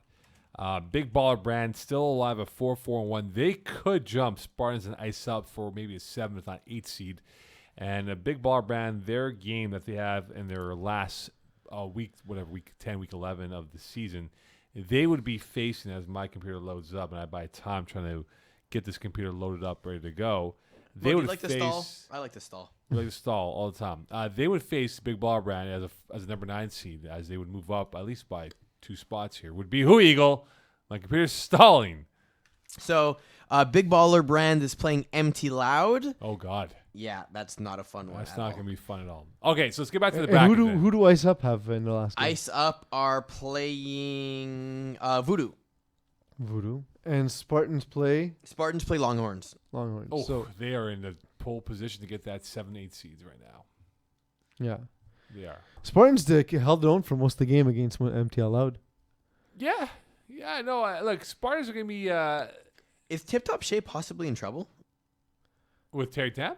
Yeah. No, well, Terry Tam, I think, has been released from the roster. No, but Spartans beat Longhorns, they win. Ice Up beat Voodoo, they win. Big Baller Brand could potentially beat MT Loud. I'm not saying they will. And then they would end up with 11 points. Tip Top Shape are playing SCLSU Mud Dogs. Now, maybe that's not a loss, but if they lose, they're potentially fighting with Big Baller Brand in a tie, right? Yeah. Yeah, they could, but did they play each other? That's at what I'm Tip-Top going to check Shape right versus, Big now. Baller Brand? They played week 1, Tip Top Shape won 12-6. Yeah, okay, so they're stable. So either way, Tip Top Shape is pretty much guaranteed a Yeah, spot. they're Big solid, Baller Brand's only chance is really a jump up on Ice Up or Spartans, which is not looking. which is not looking good. No, They have the dude. toughest matchup, and Ice Up sort of got position on them already. So a tie even gets Ice Up into the playoffs. And I believe on the bottom half, Conference B, Les Voyous could get into the playoffs here at the expense of Tough Lungs or Touch Lungs, Rancers, and Ducks and Covers. What's with all the ties in this conference? Well, that's the thing, right? Ducks and Covers could get in with. Would this be the first time ever we have a 3-tie team in the playoffs? Eagle? A 3-way tie? No, a team with 3 ties going to the playoffs. Oh, yes, because the only other time there's been a team with 3 ties was lockdown in spring 13 or spring 14, and we missed playoffs. So, yes. You also haven't given me the advanced metric that I asked for. That's true, Hour 1. You asked for a metric regarding the ECW. number of points scored by all hooks. All not hooks. ECW. Got that every Keep time. saying that. They're averaging 32.5 points for a game. Now, just want And to get their, some. and their opponents typically allow. Their opponents typically allow 23.13 points. So they put up 11 points more per Nice. game than their opponents typically allow. But that's not for this hour. No, that it was for isn't. last That was hour. for one. Just to say, Jeremy White, if you're listening, that's information for you and your boys. If unknown talent were to lose, Eagle, Mm-hmm. they would be tied with the Bruins at 7-3. Mm-hmm. Would the Bruins jump unknown talent for number 1? I think unknown talent beat them head to head. If I was at the game, and I think that's what I remember The from the Bruins result. have had some weird losses. They lost to Arouche. I remember scorekeeping that game. Yeah, unknown talent beat Bruins. It was I remember I was talking Yeah, to Gab Wiseman. 25-18 week 4. I was talking to Gab Wiseman after the game. He found it a particularly tough matchup. Yeah, so the Bruins, we'll get back to the bracket now since we have our win and you're in situation here. But the Bruins, they've had some weird games this year. I remember they lose to Arouche back in the middle part of the season, I think back in February. But then they had difficulty playing the Fighting Tigers. They lose to GLC. Ducks and cover, they blow them out, and then they beat Brotherhood Light. But when you look at this, if this were to be the playoffs today, the Bruins have a tough 2 versus 7 matchup. Touch Lungs have guys that can break open games, but can both those quarterbacks? I favor Gab Wiseman in this situation than I would with Matthew Lerner. But can Gab Wiseman go to anyone else not named Zach Zorn in this offense? Yes, and we've seen it. There's been games where they've had different guys, be the hero. Alexandre Saint Arnaud is one of those guys. He had 3 touchdowns a couple of weeks ago. Louis Bégin is on this team. Nelson Pereira is a guy who can help move the chains, although he hasn't played much offense this season. He's had some INTs though. Sorry? He had some big time INTs though. Who has? Nelson Pereira. I think he had 2 against Ducks. Yeah, well, he's a very good player. He doesn't get on the field as much because the team has a lot more talent than they've used to have. I would say a bigger issue with that is touch lungs. Touch lungs. If it's not Justin Lerner getting the ball from Matthew Lerner, I like Olivier Delares. I always thought he'd be a great complementary piece, and he's almost like he's complementary, but by a long shot. The gap between his usage and Justin Lerner's usage in his offense is massive. Yeah, no question. And I mean that bracket of Touch Lungs Bruins, but Ranchers Glow Gang might be first one to 50 wins. I think that game? Yeah, I think those teams can put up points. What's strange though is Glow Gang is mostly CJEP DBs. Yeah, pretty much. They're a team that should be a very, very defensive team.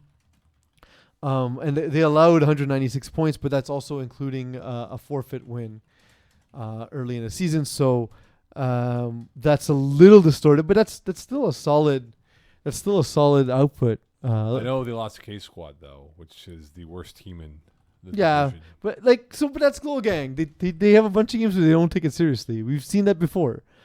We saw that before when they had Arnaud Desjardins, a quarterback, losing to some of the worst teams in the division, only to then go on a tear and win a championship. But that's the thing. Had they won that football game, Peeze, Glow Gang, they would have had 15 points, and then at the present moment being first. It doesn't bother them. They don't care. I've seen it. I've seen them play. I've seen them finish a season 5-5 because they literally screwed up they literally screwed around for the first 5 games of the season. I think that bottom half of the bracket is a lot tougher.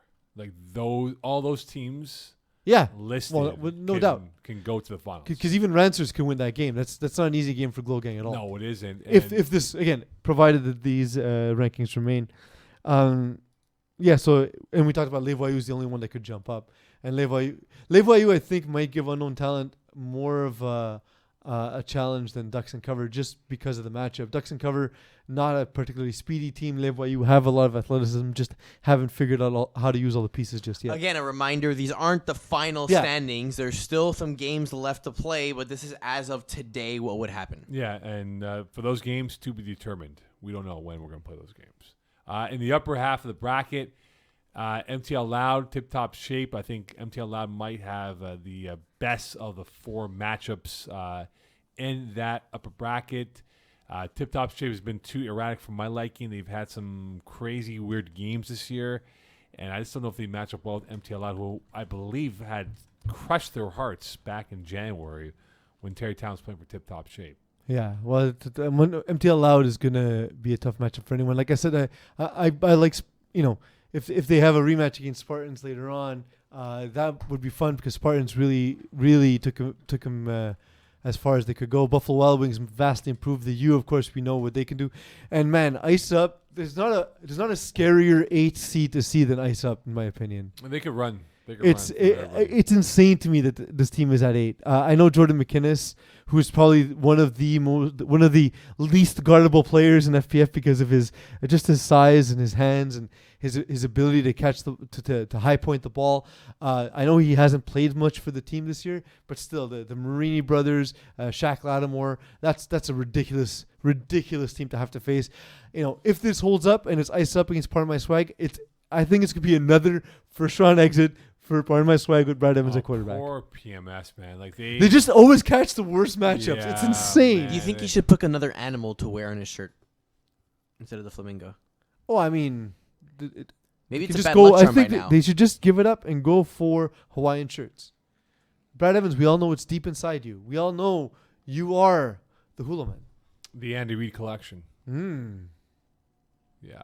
You realize whatever you said there, I was gonna follow up with. Yeah, I know. I just Goldblum. That's like you say a thing, and then my way of supporting you is I Goldblum around you. Right. Right. Interesting. Yeah, the Andy Reid collection. Yeah, I feel bad for PMS though. They're not the easiest. Well, again, it might change. It could change. Yeah, I mean, like ISIP has got to win. If they win, they're in. But if they Yeah. lose and Big Ball Brand jumps them, oh boy. It's, But like, think of it. Like, Part of My Swag might end up facing either Spartans or Ice Up. I feel both of those are just terrible not matchups the for Part of My easiest Swag. matchup. No, not at all. But like right now, again, it's still temporary. We don't know what the final matchups will be. But Yeah. again, the bottom half of that bracket is a lot tougher than the upper half of that bracket, moving towards playoff time, which we'll find out. And you know that they might not finish as the 1 seed, right? Because Part of My Swag, the top 3 teams have games to play. Yeah. Part of My Swag has Buffalo Wild Wings, not an easy matchup.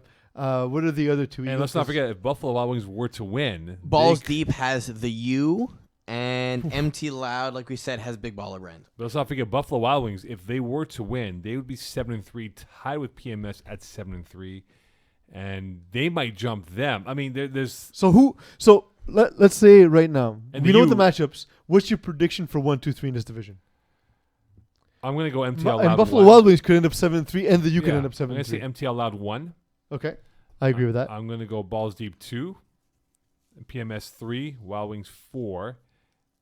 You and Wild Wings, it's they're going to be the 4-5, I think, and that's who I think is going to be. MTL Loud will be your 1 seed.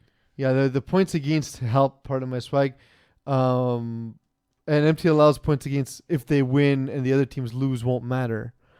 Yeah, I kind of agree with you, Mo. Maybe Buffalo Wild Wings ends up at 3, depending on how well or poorly Balls Deep plays. I know, Eagle. I know you won't know this offhand, Eagle, but would this be the first time that we see a conference, not the league, but a conference, have all 8 teams, perhaps 2 games above 500? Well, Because we always had that 4-5-1 or 5-5. We never had teams like literally above 500, like a 3-7 in some cases. Yeah, exactly. Like we never had that. made a championship once. Actually, multiple times. I don't think it's been done very often. No, I don't think it has been No. done. Like whenever a lower seed gets in, it's either a 3 or 4 win team. This is the first time I think we might have all 8 teams at 6 wins or more, and that could bring more intrigue for that division. And the 5B rankings, Eagle, as we move towards that. Again, this is only a present moment that could change with some teams having 1 game left in their schedule. It's a reseed, as we mentioned before. But, Peeze, your thoughts on what could be the playoff matchups in this side of the bracket? And just before we get to that, there's a lot of games left in this. There's like a full week 11 of games, plus there's a game tonight between YSL and Mean Girls. So there's 1, 2, 3, 4, 5, 6, 7, 8, 9, 10, 11. There's 12 games left. So 24 teams are missing a games played in this. You're gonna make me talk about 5B, even though my heart's completely broken, huh? Yep. Yeah, I don't care. Completely broken. Yeah, I don't care. Okay, well, let's take a look at who can still qualify in Conference AMO. Whack Attack on the outside looking in. They would require. No, they're eliminated. No, they're eliminated. Yeah, no matter So what. even if there was a tie at 4 and 6, they'd be out. I believe so. Yes, because of the divisional record. Okay. So Well- the way I've looked at this, there could potentially right now there's a 3-way tie. Well, what for- if A-Town loses a divisional game? Lockdown is playing a divisional game? So let's say Lockdown loses and A-Town loses. Then Lockdown finishes 4-5, and A-Town finishes 4-6. Well, you 4-4-4 finished is 4 greater and than 6. 400. So Lockdown actually gets in a 3-way tie. You did that on purpose. Nope. Yeah, that was all you. Nope. It just worked out that way. All right, so Peeze, I'll ask you because you're the objective one here. Does Lockdown get in as an 8? I don't even understand how they won 4 games. I'm So, surprised. I thought they were for the- 0-9, to be honest with you. For the games coming up, Lockdown is playing the Southside Speedsters. 8-Town is playing the Warriors. So, Oh, boy. Elves, baby! yeah, you're gonna end up ass backwards in the playoffs. Yep. What is the odds that we have coronavirus locking down FPF that Eagle makes the 5B finals? I mean, I'm playing touch and parlay first round, so that doesn't start off well. But so the thing is with lockdown, I analyzed the schedule when I was writing up that write up for Division 5, and I'm not sure if you saw it, Eagle. What's interesting is lockdown won all the games where they would quote unquote be favored to win, and lost all the games they were not favored to win, where they were the Correct. underdog, right? So they perform exactly as you expect the team to perform. They just got the benefit of playing the GOATs, for example. And so you guys, if I'm not mistaken, you faced the GOATs, you faced Brewers. Yep. And you had what were the wins? Well, the game that you got the OC and I think in Brossard. We beat week 2. Yeah, that was the Goats. We beat A-Town by 1 point. Actually, all our wins have come by 1 point except against the Brewers. And there was one more team. You beat GOATs. Yep. You beat Brewers. Mean Girls before they made the change of quarterback. Yeah. You beat A-Town. You beat A-Town and you beat Brewers. Yep. So all the teams you've 12, beaten 13, are 14, and 8. Yeah. are 8 or lower. Are Yep. 8 or lower. So Unreal. again, by benefit of the schedule, lockdown is gonna get into the playoffs because, well, mind you, Southwest Speedsters are not a great matchup for you guys either. No. Because know the points against indicate what I've seen on the field. They're just fast, athletic. They can lock down your top And guys. we played them last fall, and my God, was that a bad game. Yeah. Oh, boy. I can imagine. But A-Town have Warriors, and I don't think that's a good game for them either. No, Warriors are But rolling. A-Town. But if you guys both lose, Then Lockdown gets in. lockdown gets it. That's nonsense. So if you both lose, you jump up 2 seeds. Yeah. It's unreal.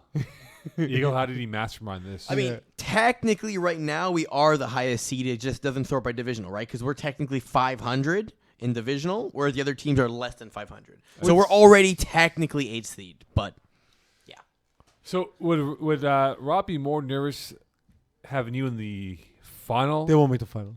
or right now with this coronavirus thing right I now? just want to get an extra game played. Yeah. They won't make the. Just looking at I the hope other they teams. do. I just hope they do because it'd be chaos for us. Yeah, because Eagles least for the- refuse to train anybody. Yeah, but for the first 3 hours, it'd be chaos because Eagle's gonna be in Eagle mode. Well, we'll put his game last, and then not broadcast it. Yeah, exactly. Sorry, we're on a blackout here. We can't broadcast the game. We didn't sell enough tickets. No, we didn't. So we have the blackout effect. All right, so look at the brackets here for A and B. I know you don't like them at all. Honey Martin versus AF1. So AF1 was another team I covered in my article. I can't believe that a team that is this good, returning with Simon Blais at quarterback, and adding Philanger, has only managed to be all right and barely make the playoffs. I think AF1 is one of these teams who's like a lower to mid seed who might just run the table. They're a better team, I think, than Honey Martin. Did they play during the regular season? Anyone? Just on the page right now. They So, like, Eagle, knowing that I have internet issues, Yeah, they please did. start looking stuff up as I'm Honey talking Martin about won it. by 16. Sorry? They won by 16. Who did? Honey Martin. Honey Martin. Yeah. See, I don't understand. Because Air Force One to me is one of the best teams in Division And 5. Air Force One And that does. was last week, by the way. Yeah, Like literally last week. And Air Force One does have one game left on their schedule. Simon Blais went 12 for 24, 2 TDs, 2 INTs, 124 yards. Mark Bellini, 11-18, 111-4-1. So the thing is with Mark Bellini is really good, by the way. He's what's keeping them afloat, even though they often have some of the easiest matchups in FPF. just to give you a heads up here, guys, Air Force One, if they win, it can move no higher than 6 because right now Griffins are on 5 at 12 points. But if they were to lose and Chocolate Barracudas were to win, Green Monster 2.0 and Brook Boys were to win their games, Air Force One will go from a 6 to a 9 seed in a matter of minutes. You know what's the weird thing? What If is you the weird actually thing? look at the win percentage, like the strength of schedule, a lot of teams are like in that middle pack. Like we said, like Lockdown has an easy schedule. We're actually middle of the pack. Honey Martin, middle of the pack schedule. I know. Warriors actually had I'm the ref- easiest schedule. I'm Brewers had a very easy schedule. I'm referring to the. A-Town had a very hard schedule. I'm referring to how Air Force One. How Honey Martin started the season, where they had a lot of easy games to start. What was Hot Sauce Sports? I'm curious. Hot Shot Sports is near the top. I think you're 6th or 8th. Yeah, it At felt that way. Justified 547. why you didn't make the playoffs. 547. Well, Justified. when your quarterback's not there for 2 games. Justified. It right was there. completely irresponsible. Well I justified. flew during coronavirus to a country not particularly affected, but still, and abandoned my team for 2 weeks. Has South America been impacted at Not all? really. Like Joseph Sida, they've been in the. When I was in Colombia, there was 1 case, and it was not near the coast. It was in Medellin. Okay. At the famous house of none other than our boy, the late, great drug kingpin himself. That's like calling Hitler great, so don't do that. Well, some people think he is great. Yes. I don't think he is. I mean, there are people who think Hitler He was great is. too, and we know. don't ally with them either. No, I don't. I So don't think he we was should great. avoid allying with How do dictators. we get on this? Let's talk about football. Well, we are talking about football. Well, Colombia is big on football. The European version, that is. That's some good backpedaling. You covered that up real. Nice. That's wow, Mo. That was professional. That was Of awesome, course, man. of course. Holy shit. Boo! Yeah, you can boo me all you want. All right. Look at these matchups now. AF1 could fall out, but we'll see what happens in their next game here. Warriors are clicking. I think they are humming along here. Big win for them yesterday. Relatively easy win for them yesterday in their pursuit of getting a high-end seed.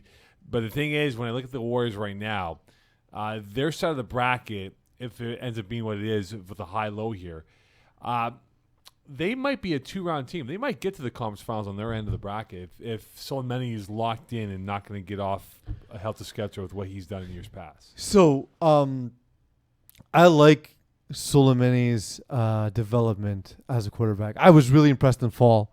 I thought it was going to be the same old thing. We'd just be able to sit and cover 3 and, he's just going to air up passes, assuming he had the best athletes on the field. I think as he's moved up, he's realized he just needed to live for another down and keep the chains moving, so to speak. So I love his new offense. I think the thing that Warriors will, if they do struggle in the playoffs, it will be that their defense isn't as overwhelming as it was when they were in Division 6. I think that might prove to be their undoing, if there's anything that does undo them. I look at Tuts and Parlays.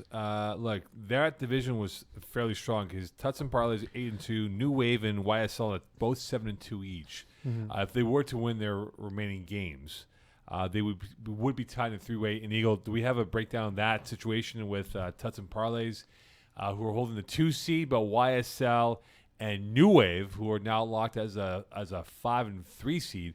Would they be able to jump Tuts and Parlays for the number 2 seed at minimum?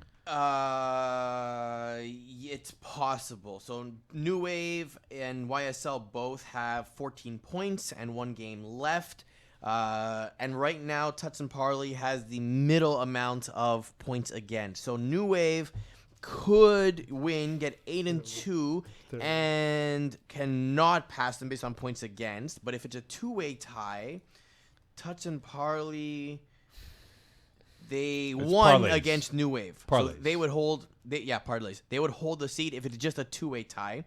If they tie with YSL, then did they also play? Yeah, so YSL would actually jump them because YSL won in the head-to-head. Okay. And if it's a 3-way tie, YSL would be eliminated because their divisional record would be least, and then Tuts and Parley would likely get in because their PA is lowest. All right, so Peeze, what is the guaranteed matchup that you think is locked in that team will advance with no hiccups at all? The team that will advance with no hiccups at all. First round of playoffs. I like New Wave and I like New Wave. I like Holy Trollers. Holy Trollers again. They kind of purposefully glitched the system, knowing that the team was stronger than the cap would let on. I think Air Force One might surprise us. And Blackout's 1 seed. Also, Gryphons, by the way. Colin Segura is really good. Yeah, he's growing because he was with that team in the Fall Cup and spring season. I forget that it was a Longhorn team. They wore Longhorn uniforms, and I told him, I go, dude, you got some really good talent to work with, and I think he's a really good quarterback. Didn't he play at U of T or something? He played at I know he played university football. I think it was U of T or a Concordia. I think his brother played at Concordia, and he played at U of T. I think it was U of T because I remember seeing him throw the first time. I was like, yeah, this guy's not just the guy off the street. Like, no, he ain't no Alex Dakla coming off the street playing football here. He might be the other Alex Dakula coming off the street, though. That's true. That is true. That's probably Or the superstar of them all, Michael Dakula. Yeah, that's true. The Dakla brothers have 2 with the same name. So Alex Dakla the first, Alex Dakla the second. Mm-hmm. That's how I look at it. The game that I think could be a surefire guarantee to go through, Los Bandidos over Green Monster 2.0. Yeah. If that's the matchup, that's not a fun matchup for Green Monster 2.0. Their defense is all right, but there's no way they're going to be able to score on par with Los Bandidos. Green Monster averaging a touch over 20 points a game. Right. Los Bandidos are a fantastic offense. And I've said it before, Vincent Benjamin is a Division 1 caliber receiver playing in Division 5 and 4. Okay, They're so averaging exactly 20 points a game. Was exactly okay. right. Thank you. Eagle, situation at hand here. We have Chocolate Barracudas, Thundercats, Team YS. Cudas 4 wins, Cats and YS at 3 wins. Broke Boys at 4 and 5. They're in the 8th seed. So can Barracudas, Thundercats, or YS perhaps jump into the playoff picture if the Broke Boys were to lose and these teams were to win? So I don't think Team YS can because their divisional record would be 4 and 6. Let me just check who they're playing. They're playing Clinkers, who were in the division. Yeah, so Team YS is absolutely out. Sorry, boys. Thundercats are playing Chocolate Barracudas. So that's an elimination game almost right there. like only one of them can get in potentially. Elimination game right there. More or less. I mean, they could tie. Yeah, but- they could. And Broke Boys is playing. Hold on, I'll find it. Honey Martin. So there. Sorry, is can you say the proper name, please? Honey Martin. No. False Kings. Thank you. False Kings. I'm Thank sorry. you. Green Monster They should 2.0 is playing legit Griffon. register as False Kings. I know they're trying to promote the bar, but they should register as False Here's Kings. a question for you, The PZ. False Kings of Honey Martin. Yeah. More likely to happen, us winning their trivia night on Tuesdays or them winning this division? I feel like this is a good Yeah, you'd have the sports trivia. I'd have the nerd trivia. You'd have the history trivia. Yeah, I think we would run. I think we win before they Honestly, win. Mo, I think you'd be our weak link. I don't think so. Mo's got like an encyclopedia knowledge of sports. Yeah, but I feel like you have a lot of the sports covered already. So I feel like he's just. Yeah, but 7 concussions, my friend. I don't Three for remember me. anything. You're not fast. You just know a lot. Yeah. But what's Buried in there the somewhere. what is the likely scenario? Would we win the Honey Martin Obviously. Tuesday Run the table. trivia, or would they win this? division? Anybody going against us are False Kings. All right, so the false We're the real Kings. Kings of trivia. Right here. Right All here. right, so how do we look at this bottom Right half for this? Do the Kudas get in as an 8th seed? So they need to beat Thundercats, and they need. Broke Boys to lose. Well, they don't Do they need beat the to Broke because Boys? they go up to 10 points then, right? So then they're actually competing against Air Force 1, Green Monster 2.0, and Broke Boys for Yeah. the 6th, 7th, 8th. So there's a lot of scenarios that are still open here, right? There's a full week of games left. It's everyone's still in the running, more or less. And Nope, what's not happening? everyone. We are at the border, and we can't cross it to play these games. What? What? We're at the border. We can't cross it to play these games. Like There's we're no there. border. We're there. The games are right there. But unfortunately, given the situation at hand, we cannot play these games right until everything's cut up. Yeah, but there's no border. He means the like playoff border. We're there. Like the playoffs are right there. Like not a We've got- physical border. Yeah, A metaphorical border? Yeah. Metaphysical border. exactly. I feel like we're talking about interdimensional travel now. We are. Absolutely. Quantum leap, my friend. What do you know about interdimensional travel if it was to come up in trivia? I would look at you. I see the eagle in this question right here. See? Told you he's a dead weight. Oh, get out of here, eagle. I think it has something to do with a cat in a box. Does it? No. Look it That's up. Schrodinger. Yeah. Did you not get that? It was a nerd You're joke. terrible at this. Yeah, whatever. You're fired. You're fired. All right, I'm out of here. You're on your own. Actually, we're off for 4 weeks anyway, so it doesn't matter to me anyway. What I care. All right, so Peeze, looking at it quickly here before going to the co-ed, do the Kudas have a chance to get in the playoffs? And who at whose expense will it come at? So again, they're playing Thundercats, so at the expense of Thundercats, clearly. Definitely. If they get in, it'll be at the expense of Thundercats. Yes. But also, Green Monster has a tough matchup this week, don't they? Eagle? Honey who? Martin, no? Who are they playing this week? Green Monster. Green Monster are playing Griffins. Yeah, that's a tough matchup. And who do Broke Boys play? Broke Boys play Honey Martin. Yeah, that's False right. Kings. Again, another weak matchup for Honey Martin. Shocking. I actually think there's a good chance here for Chocolate Barracudas. They kind of had they drew the longest straw, so to speak.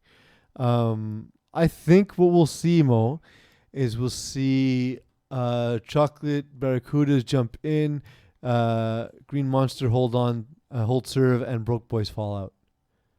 By the way, I like and I actually agree with you on that. By the way, Griffins, if you look at their roster, it's like a Rolodex of names here for credits.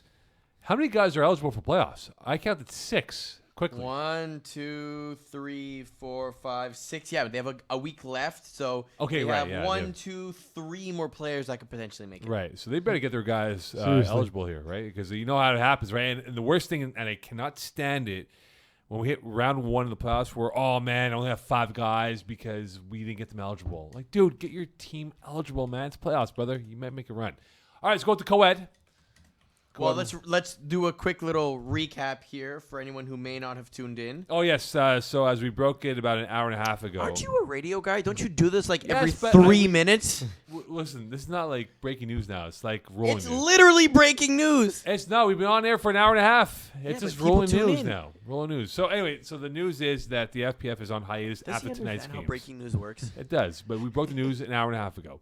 So on hiatus for now. Games are going on tonight for Bay Durfee, but as of tomorrow morning, Friday, move into the weekend, there are no games for FPF.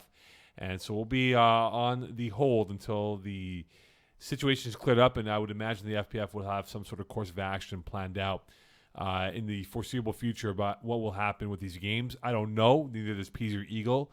Mm-hmm. And right now we're just hoping for the best case scenario of this coronavirus being at minimal impact, and then hopefully we'll be back soon enough here, and then, of course, on the football field to conclude the FPF winter season in a timely manner before we move towards spring season in early May. Yeah. And what is the May projection here for spring season if we're looking We don't know. At this point, I really don't know, man. But was it after the second week of May? Yeah, roughly? so hold on. I can probably tell you when it was. It was probably going to be the weekend of the 9th and 10th of May. Or like the 10th of May. We're when also we kick it off. discussing starting at a different time as well. Which But- we're not, thankfully not. But the 10th of May was going to be probably the date we were going for. Right. So anyway, for those teams who are eliminated right now, who are looking at spring season, obviously we can't give you a forecast on when we'll be back up and running. But to give you an idea, if it were to go according to plan, May 10th would be the Probably around there, yeah. the target time for us to be back up for spring season. But again, FPF will have everything sorted out, we would hope, in the next week or so. God, I hope Wow, so. we'll see when they reopen the facilities, right? Yeah, that's going to be the keys. I do think we're looking at a 2-week shutdown. Yeah, minimum. And we're at the mercy right now, and this is the right call for the city of Montreal, for everyone worldwide, to close down public facilities until there is a stranglehold on this coronavirus. So bleep coronavirus. That'll be the hashtag right now. Okay, All football. All right, so let's go to co-ed, and let's dive into co-ed now. And These are the set matchups. Do I stand correct on this now, Eagle? These are the set matchups. So Co-Ed 1 and Co-Ed 2, as well as the women's division, have finished their 8-game season. So these are the actual playoff matchups that are going to be when coming will in. these games have been played? That's my question to you. Would they have waited until we started FPL playoffs next weekend? Had that been the case? I believe that's correct. Yes, Okay, I believe they are so- scheduled. Let me confirm that for Yeah, you. because the but- finals is the same time. Yes, as, that's right. It's the same weekend as us, right? Yeah, so for Co-Ed 1, the games were going to be March 23rd. For Co-Ed 2, the games were going to be March 21st. Okay. And we'll get to it later. For the women's division, the games are going to be March 23rd. All right, so here we go. Co-ed. Word. Not anymore. Games are postponed. Yes, games are postponed until further notice. We hope to have an answer for you soon. All right, so Co-Ed 1, the surefire guarantee might be Power Rangers over 300s. Well, yeah. 300s haven't scored. They scored 81 points. Power Rangers were a favorite, one of the favorites to start the season. So we know pretty much how that's going to go. What I find interesting is Sriracha Hot Sauce against Midtown. Yeah. Because Sriracha Hot Sauce can score. So if things just don't break the way from Midtown, we might actually see an early upset. So is that first one the 40 wins? Is that what we're looking at here in your mind? It may well be the case, Mo. Sriracha Hot Sauce just put up 53 points this past week against 300s, mind you. But just to say, this is a team again that's going to be able to move the ball no matter what. Last time they played, Midtown did win a 35-26 game, but it's the kind of game that definitely could have gone either way. So I'm interested. I'm interested to see that one.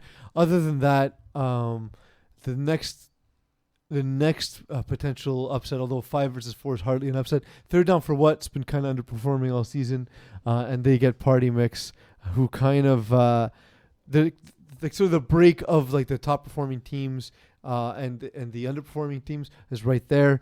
So Party Mix, they draw a potential tough underdog in Third Down for What. But you see here, Party Mix could have easily been a 6-1-1 team that would have put them as a 1. So I mean, 1 through 4 is close, but then after 4, there's a 3-point gap with Third Down for What to Party Mix.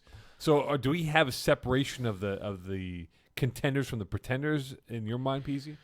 Well, so to me, I think the top 5 teams are all 5 teams that can compete for the championship. Because look, in a game where I have to choose between Sarah Parker and Francois Delorier, as much as Francois Delorier is an experienced passer, he's had a great season. In a 1-game sample size, I can see him being outperformed. Yes, by Eagle. I hate Sarah when Peeze Parker. talks about himself in third person.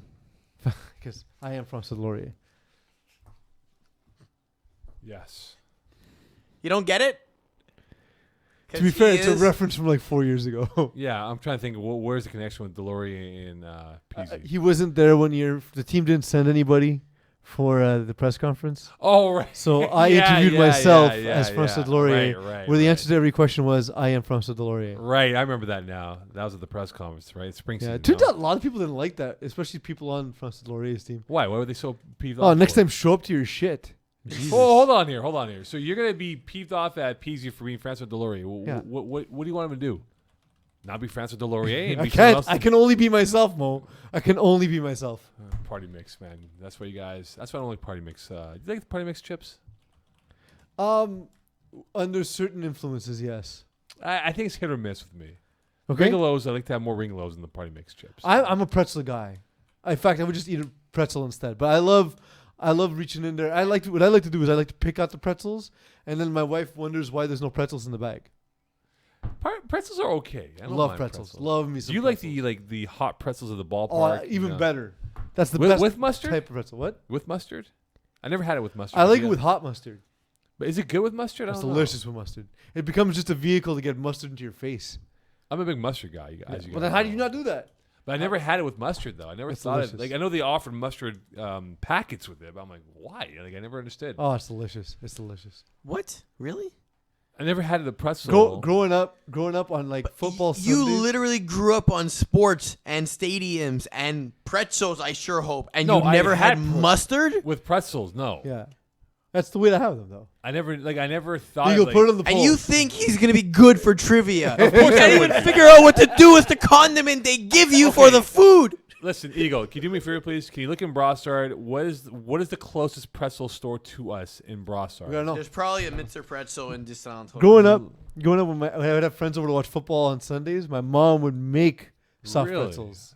Yeah. Really, never. There's a Mr. Pretzel at the Champlain Mall on Boulevard La Pinière. I know where it is. It's on Tash Row. Yeah. Yeah. I can go there and get some for us. Nice. For a road trip. Yeah. Do it. It's gonna be cheat day for me, so I'm good to go. Yeah, well, that weekend's just. It's gonna be debaucherous. It is Don't debauchery. buy the bottle of water. It costs $3. The pretzel is $2.50. So just buy extra pretzels. What you're saying? So we need what? 3 for one of each for us. Anyone else? I I'm will in. demolish that pretzel. Yeah, I will smash that. So Pretzel. do I get 6 in total? I mean, Sure. 2 each. we can feed Kevin Kusai. Yeah, that's He'll true. be bringing feeding us, He's so. bringing us some baked goods, by the way. I had that I confirmed. suggested something on Facebook that he posted. I was like, you need to bring this. I'm putting in orders now for Kevin. Perfect. All right, so let's go to Co-Ed 2 and see what's there for that playoff bracket, as we do have our matchups lined up. So we do have the wild card matchups: Tigers against It's a Match and A-Town against La Secte. Who you got, Peeze, going through into these matchups here? I don't see a world where Midtown doesn't win the championship. Okay. Okay. All right, so that's it for Co-Ed 2. Analysis. Let's go on to the women's division. No, but there's actually some pretty good games over here. Like Jays and Yin and Yang. If Hyman Long shows up and actually doesn't do what he's been doing for some of the games, I think they have a good match in that one Wait a potentially. second. Midtown aren't in co-ed 2, are they? Yeah, they are. They're the 2 Where seed. are they The then 2 here? seed. They are on Dream the- Crushers? Oh, god damn it. God damn What it. is going on here? Duke, you have one job. Just I'm going to check in case it's actually my fault just before I start. What's the odds? I don't know. Nope, that's his fault. So Midtown is in It's Division Dream 1. Crushers. Because I was like, I feel like I just broke down Midtown a second ago. Yeah, so Dream Crushers, ATH squad looks good, but Dream Crushers, given that they've put up the points they put up, What's Dream? Oh, there you go. 'Cause Dream the Crushers. The M was taken out by the graphics. How about you put it over Midtown? There you go. there we go. Put it in a different Perfect. color, like red. Sure. And can you cross out Midtown? Sure. Continue. You don't have to watch me do this. Well, kind of I'm mesmerized. Yeah, exactly. I mean, It's a Dream 3 hour Crushers show. looks like the favorite now because they're in a different color. Well, yeah, no, definitely not. Now that Midtown is not in the bracket as we see here. According to Dookie. Again, we do apologize. We do these things up to the minute, so a lot of times they're prepared last minute because we need to get the graphics in before the show. So I made that apology in the last hour. We're gonna make that apology, I feel, every hour. I'm still waiting for the Dream Crushers roster to load because the internet tonight is terrible. I swear our internet has coronavirus. I'm really onto the pretzel thing right now.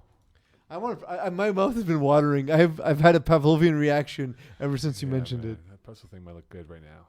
All right, here's Dream Crushers roster right now. Yeah. So just looking at the team, of course we know Constance Miller. How many games do they qualify? Do they need to qualify? Four. Four. So So she she got the four. qualifies.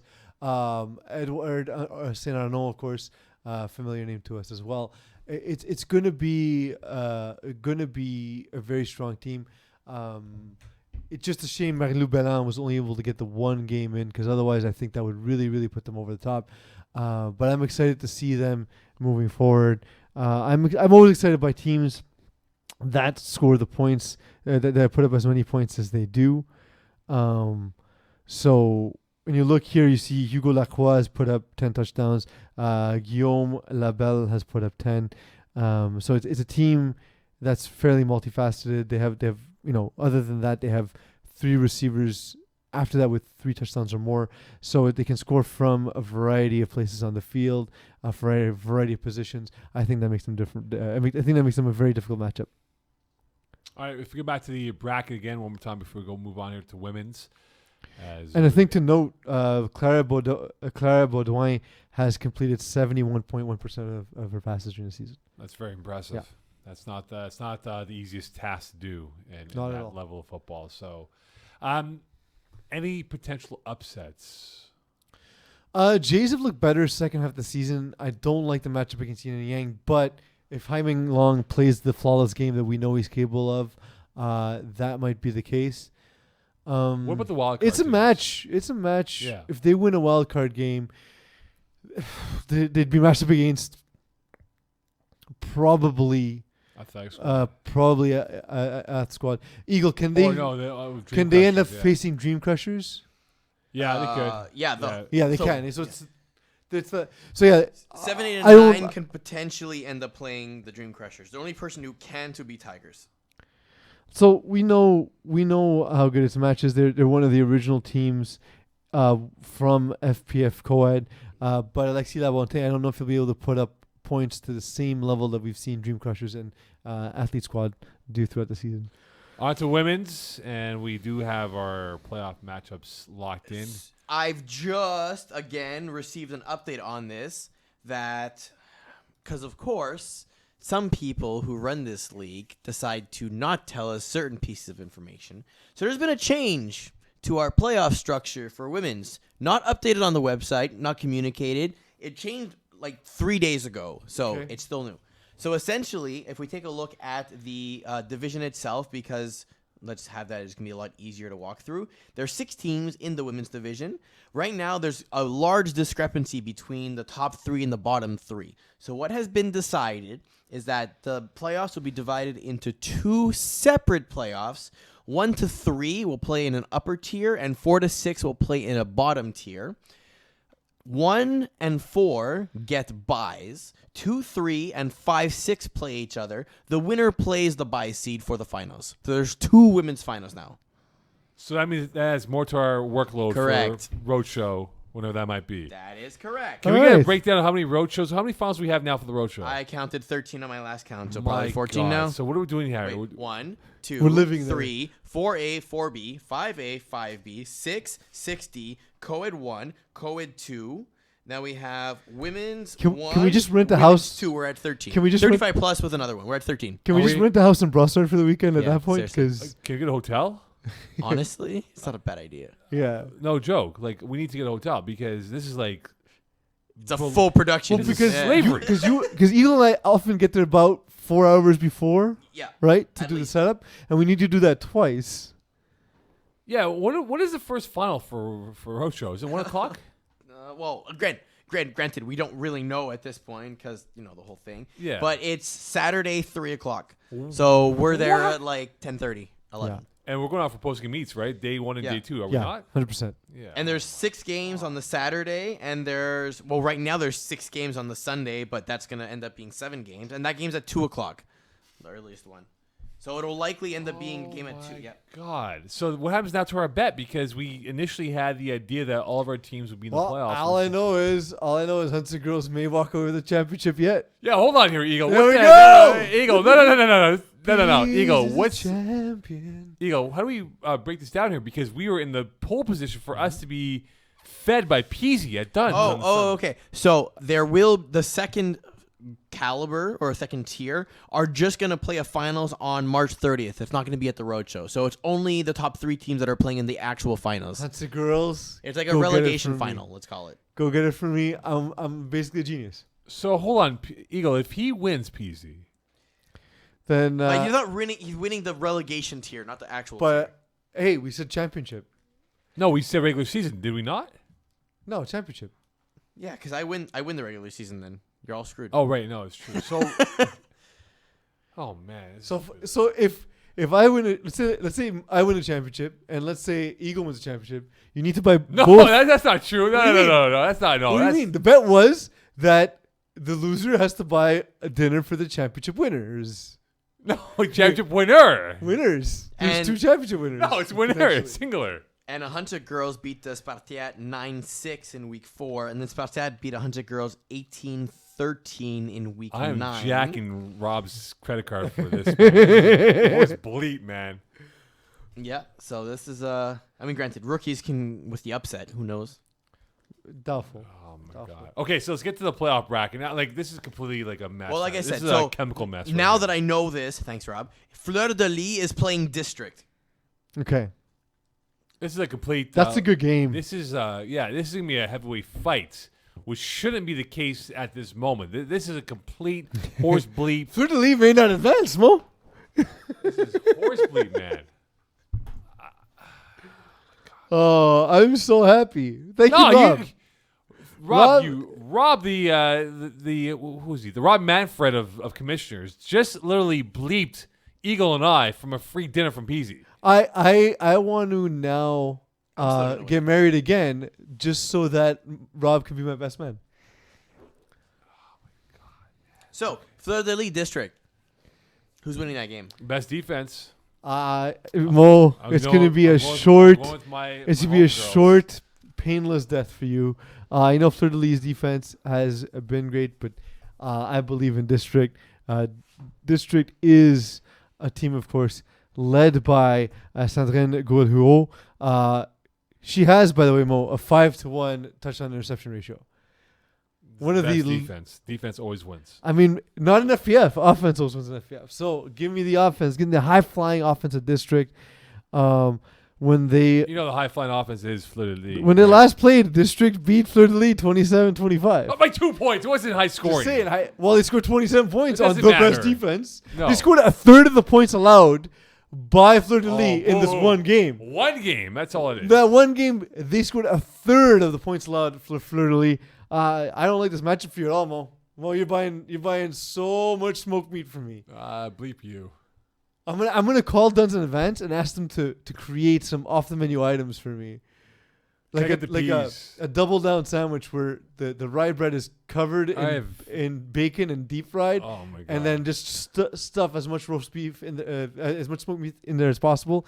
Then batter the whole sandwich, deep fry the sandwich, and I'll smash that. No problem. I have not eaten red I'm gonna meat be so since- disgusting. I've not eaten red meat in 2 months now. Well, Almost 3 months. that makes one of us. I know. All right. I Because am- Colombia. I am Good luck turned not off. eating red meat I am in turned Colombia. off by this whole process.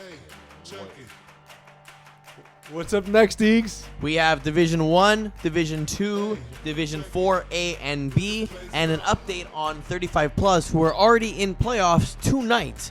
Like So we care. yeah, So when you think of the following term, do you think of Moe Khan or Bryan Cranston when I say Breaking Bad? Because right now, Moe Khan's Breaking Bad.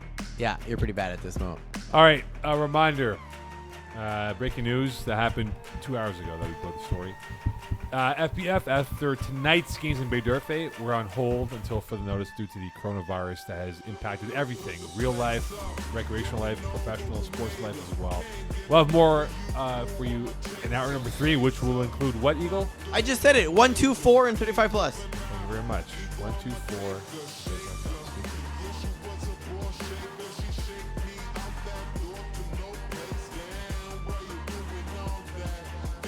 My wife raised got me in the bag.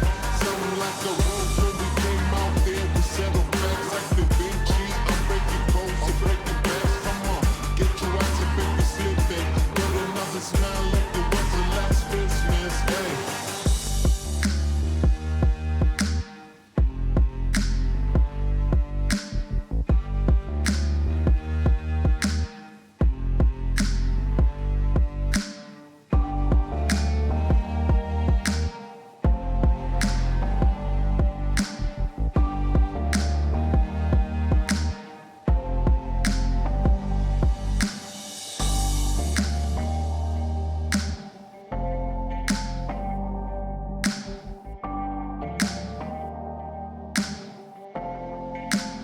Put the place up.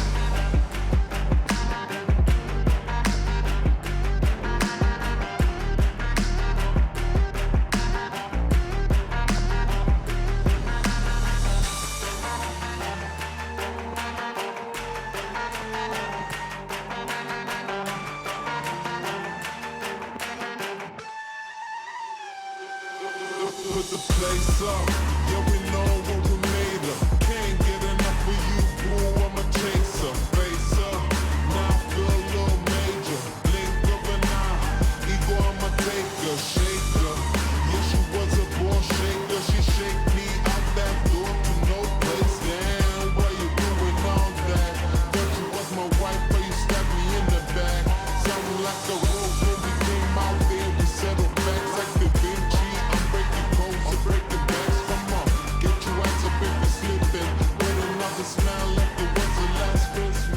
Sorry, Mo, you missed the last part. The school go till the end of June then, till July. We don't know.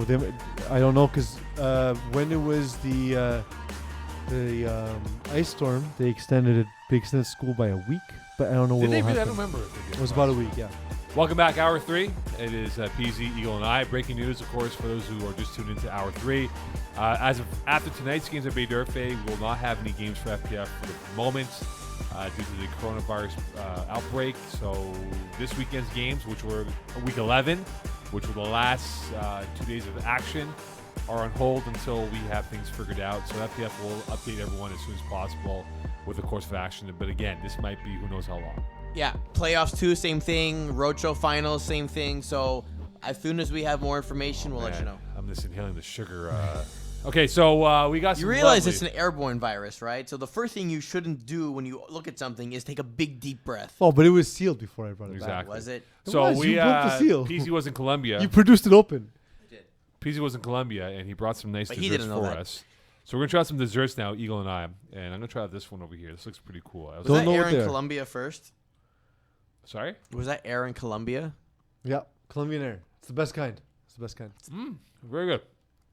Just give me one. I'll eat it. It's sugar. I just ate all of it, man. So and also for those who don't watch the entire show and just watch hour after hour, This is really and you good. don't have teams, nice, good to hear, and you don't have teams in Division 6 or 3 in the Division 6 or 3 6 and 3 show, also known as Calling the Audible Hour 1.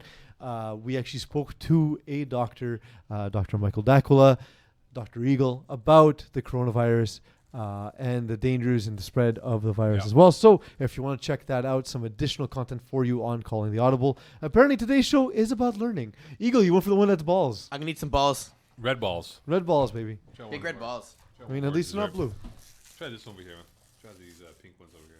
Tell me what it tastes like, Mo. Are we Give gonna me- do a give show me some or- analysis. Mine was coconut. It was yummy. Is yours coconut? Very good. Come Yeah. on. Yeah, coconut. Pink, I would imagine, is like guava, Very good. whatever it is. That's a nice quality taste. Thanks a lot, Pease. No Okay. worries. Hour 3 is up to 4, A and B, and then Div 1, and then 35 plus. All right. So we have our matchups for playoffs for Conference A set. We have our 8 teams in there. For Conference B and 4A, there's still to be played for. And when we look at it right now, the Centaur at 3 and 5 are knocking at the door, where you have Prince of Rifstead, Dreammakers, Super Saiyans all at 4 and 5. Eagle, you are the When you say brainchild. Conference A is set, what do you mean? I mean, the teams are in the playoffs. Yes, correct. You're Yeah. welcome. Are they? Well, Touched by an Angeletti can win. And then they Yeah. take they tie KGP Raw. Hold on. See, Mo, this is why you don't make statements like this. Well, it'd be tough because because the points against they I'm already looking have at more head to points head against. though, because it would be a two-way tie. Didn't right? they tie each other? That's what I'm checking. KGP Raw versus Touched by an Angeletti. No, Touched by an Angeletti won 1918. All right, so Touched by an Angeletti could jump KGP Raw. Yep. All right. Okay, so we're not set for Conference Bay then.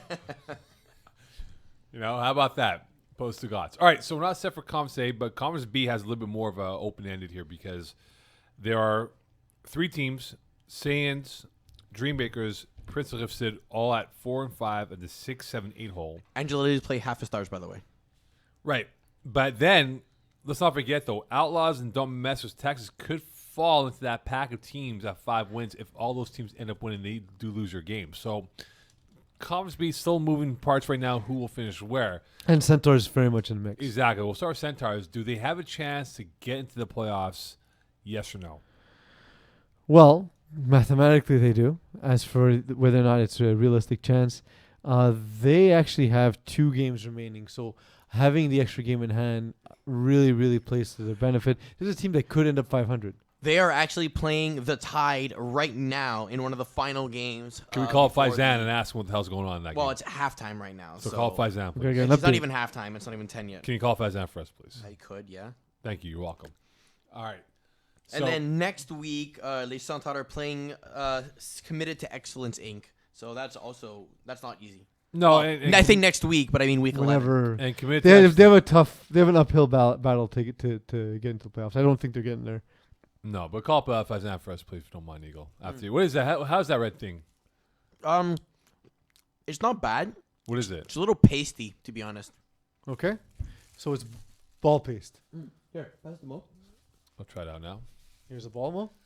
Thanks. It's kind of like, like a cookie, Yes. I but know it's like cookies. I've a heard of dry cookie. You know what I mean? Almond cookie, yeah. Yeah, but there's a little like, Yeah. I like it. It's nice. it's nice. Yeah. Yeah. Awesome. Give us more balls afterwards. You got a whole sack of them. I got 3 of them to play with. Okay. Yeah. So, Santar, are we giving them any hope at all with 2 games to play? Given the matchups that they have, they face C2E Inc., which is they're at 6-3, and they're playing the Tide now. We're 6-2. I don't like either of those matchups for Le Centaur. I don't see them advancing. And the Tide still have a chance to get the 1, right? I mean, if they do win out and Chocolate Thunder and C2E were to lose, they would get the overall 1 because they did beat C2E, I believe. It's so hard to call them C2E and not CTE, right? Committed to excellence. Yeah. No, isn't it committed to Excel? Whatever. That's your boy. Whatever. That's your boy. Mr. Pornstar, Mike Roy. If it was CTE, it'd be concussion to excellence. Yeah, exactly. Okay, so when we look at Prince of Ripstead, Dreambreaker, Super Saiyans, do one of these Custard to eggs. It's a There you go. reverse transformation.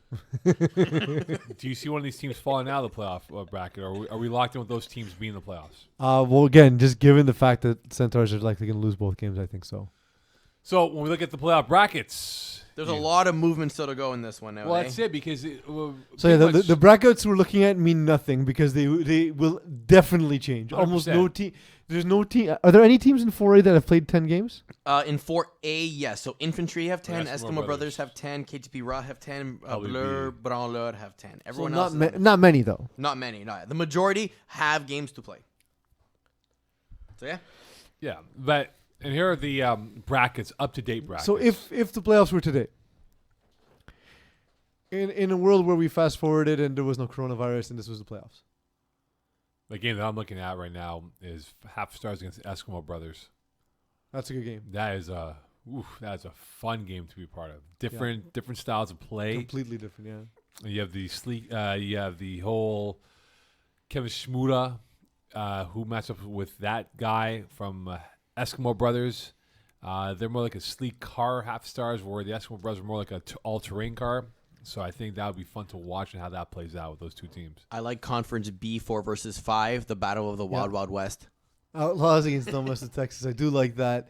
I was going to highlight that game as one of the most interesting ones if it holds serve. Of course, this conference likely will not look like this at all. No. Because there's way too many games to be played. Even Tide Super Saiyans would be a really good game. I was gonna say, that's if a you're the- rematch of Week 6, right? If Where you're the won Tide, 22-13. are you happy to see No, you're No. not. your matchup No. see play Super Saiyans? No, but you have 2 games left against Sartad and Chocolate Thunder, so you hope to win those games and move yourself up in the seedings. Yeah. Because my God, do you not want that matchup? No, and can the Saiyans, which I'm looking at right now, Saints got off to a slow start to yeah, start the season. Saiyans could move up in the rankings here. They could be a 4 or 5. Saiyans are seed. playing Mad Bears, so that's a win. Yeah, so Saiyans will move up, I would imagine, and they would jump either Outlaws or Don't Mess with Texas. If So they just to were put losing. this into perspective, Saiyans actually started the season at 0-3. Yes, And since then, what's the record now, Mo?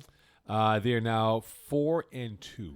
4-2. Wait, no, it's not possible. 0-3, 4-2. Yeah, because they're Oh, they're 4-5. 4-2 since. Yes. That's the point I was going to make. So 4-2 since then. They're playing at the same level as we see some of the top teams in the division. But that said, they faced off in some tough matchups to start. They faced off against Chocolate Thunder. They faced off against Outlaws, and they faced off against Domestic Texas. So perhaps Super Saiyans, capitalizing later on. But then again, they also beat C2E Inc. So they've been kind of a confusing team all season long. But they're a matchup problem though, size-wise. Saiyans have a lot of length that in the red zone, and I've seen Jordan Allard really use that to his strength, which is the size and the wingspan of these guys. Yeah, and It's he's problems. he's a very, very capable quarterback as well. And it's not just the size; it's just his ability to deliver the ball into tight spaces. I think that makes them a dangerous team moving forward. Prince of Ripstead, if they get as an 8, I mean, It's Chocolate tough. Thunder, that's a tough matchup. Against any of the top 3 teams, the Prince of Sud are going to struggle. Chocolate Yeah. Thunder, C2 Inc., the Tide, all of those would present serious problems for Le Prince of Sud. I think Chocolate Thunder they're a fun team to watch. I don't see many holes in their team in terms of their weaknesses. I think they have a pretty stout team to work with. I don't know how you stop this air raid attack of theirs, because we know our boy Joe K loves to air that ball out for 40 bombs galore, and I just don't know if anyone has, at least on that side of the bracket, to keep up with them, because don't mess with Texas. Not a great defense at all. Mm-hmm. Outlaws might be a team that could give them defensive hiccups here if that ends up being a 1 versus 4 matchup, but beyond that, though, I don't know any of these teams on this side of the bracket that will be posing a wall against the Chocolate Thunder. Yeah, I'm inclined to agree. Mo. What about the upper bracket piece? Anything that catches your mind or catches your heart? I think the teams at the top half, I think we can all agree are the best teams, right? Band of Brothers, the Verful, the Infantry, Half a Stars. Those are the teams pretty much all season long we've known. I don't think we're going to see any upsets in the first round with those 4 teams being at the top of the Food chain. At the top of the food chain, exactly. All right, so let's go to 4B and get into that. And looking at the conference right now. This is my favorite conference. This is my favorite division, Mo. Right, Conference B, we have our 8 reason. teams in. So Conference B, teams are locked in. It is in Conference A, we still have a little bit to play for here. ZTs, Warhawks, and Finessers still have a chance to get into the playoffs with some help, because Dream Chasers and Show Me Your TDs are holding the 7 and 8 spots right now going to Week 10 or Week 11. And if they were to lose and these teams, the 3 in pink, were to win, we would have a 5-way tie for 7 and 8. Eagle. Show Me Your breaking TDs down. beat ZTs earlier in the season. But So if it's a 5-way tie, though, does not. if it's 5-way, no. But if it's yeah. So let's break some of these down. Dream Chasers is playing Easy W. You have ZTs who are playing Class on Grass. And you have Warhawks who are playing the Ballers. And lastly, Finessers are playing Mean Machine. So there's some possibilities there. yeah, I hope it's chaos where you guys really have to go into the wee hours of the night to figure out who gets the 7th and 8th spots in this playoffs. Yeah. Now, I think, based on what I'm seeing here, Finessers is still eliminated because they've played... Oh, no. Oh, their division record is 1 and 7. So does that have any impact in the? Yeah, but 5-way because tie? they're playing Mean Machine, so they would go up to 2 and 7. But Warhawks are playing No, they'd be 3 and 7. Ballers, Or and that's division record, in yeah. their division. So they're potentially 3 and 7. Therefore, they're higher. Yes, Oh wow. but they have a lower division record. they would have a higher division record at that Who, point. Finessers? Because if Finessers win, they're 2 and 7. No, I was saying Finessers would have a lower division record. Exactly. So I think Finessers are eliminated no matter Pretty what. much, yeah. I'm pretty sure. Okay, so that leaves us Show Warhawks Me- and Show Me Your ZTs. TDs has the head-to-head against ZTs and Warhawks as well, so they need a multi-team tie in order. They need Dream Chasers to lose, and for each other to both win. Keep in mind, order to Show Me get Your the TDs chance. are sitting at that 8th slot with 292 points against, right? So ZTs are the only ones with a true chance to knock them down right now Yeah. because they only have the lower PA. But even at that, like if it becomes a two-way tie, ZTs or Warhawks, Yeah. they still lose out to Show Me Your TDs because Show Me Your TDs has the. So Show Me Your TDs. They're On pretty the comfortable. surface, it doesn't look like a great spot because you're 3 and 7. You're not clinched. You've already played all your games, but they've kind of already controlled their own destiny, in a sense. Yeah, I mean, like they should be in the playoffs. I think they have a grip, but not a firm grip yet, unless things do not go their way. It would be ZT's like laying a shutout, Yeah, like big time. and Dream Chasers losing. Yeah, which who does Chasers have, by the way? Dream Chasers have EZW. Easy W. Okay, that's not gonna be easy at all. No pun No. intended. With Easy W's playing them. So let's get to the bracket of this playoff season. If the world ended today and playoffs were to start. And there was no coronavirus, this is what we would have for the playoffs here. And looking quickly now at these matchups, I look at the Sheriff Backwood Boys as being one of those unique matchups because style of play can be very sufficient in this manner here. I look at Ballers Class on Grass. That's a pretty good matchup to look at. What catches your attention here, Eagle? Or Peeze? Oh, I'm Peeze. Sorry, Eagle. Peeze. I like the Mangoose OK Boomers matchup Yeah, I like it too because OK in the Boomers favor won of the by 50. Mangoose. OK Boomers. To be honest, Eagle, I wasn't there for that game, so I can actually analyze it. OK Boomers took a guy who struggled in tier 3 of the spring season, and lost the game 26-6. So not even really like it wasn't even a huge showing considering 25-6. that 25-6 that Zubay threw 3 interceptions. Given the fact that they had all those extra possessions, Mangoose did not do a ton with it. So I know if I'm Mangoose, I'm not particularly thrilled about facing, because the thing is, the full roster of OK Boomers hasn't been there all season. When the full roster is there, it's actually a solid team. And as long as the quarterback is not the dumbest thing on earth, which he often is, that's actually quite a talented team to face off against, especially on the defensive side of the ball. Will it hurt not to have Larissus or Andell, Thomas Gordon? Well, so this past week was the first time the two were in the lineup at the same time. And they will not be in the lineups in the playoffs for you guys. Sorry? They will not be in the lineup for you guys in the playoffs? They will be. Well, they have 4 games played. They played yesterday, so it hasn't updated. They How's both that played, possible? Isn't it a 3 a.m. update, though? Usually, yes, but it's still bugged. We're doing it by Yeah. hand. so they both played 5 games. Yeah, it's Alright. complicated. What do you So I know that made you really happy for a second, Mo, but they'll both be there, and they'll both be in attendance. What do you think of the Takeover Philp matchup? Because they played week 4. Takeover won 45-32. But for some reason, I feel like this is a trap game. It is. So Philp's quite good, and Danny Demore is a legitimate talent at quarterback. They've kind of underperformed despite a decent start to the season. I think there's just a lot of firepower on Takeover. So it comes down to whether or not you think Danny Demore with this roster can put up 40 points. I think it is a bad matchup for Takeover. I feel don't for these think guys. I don't think anyone's a good matchup for Takeover. No. because Willpower and Vincent Benjamin is a problem in this division. No, they have what? Well, I disagree with that. I think Takeover would do well against the Sheriff. I think they'll do well against everyone in this. Again, they have probably two of the top 5 receivers in the division are playing on the same team. Yes, I just think that if they play a well-structured Philp team in the first round, it'll not be easy navigation for Eni Haber. And he has, like we said it before during the season piece, and even when Terry was here in place of you, the road is right there. It's a clear path. Like this is probably his best team he's assembled to finally get to a final and perhaps win himself an FPF ring.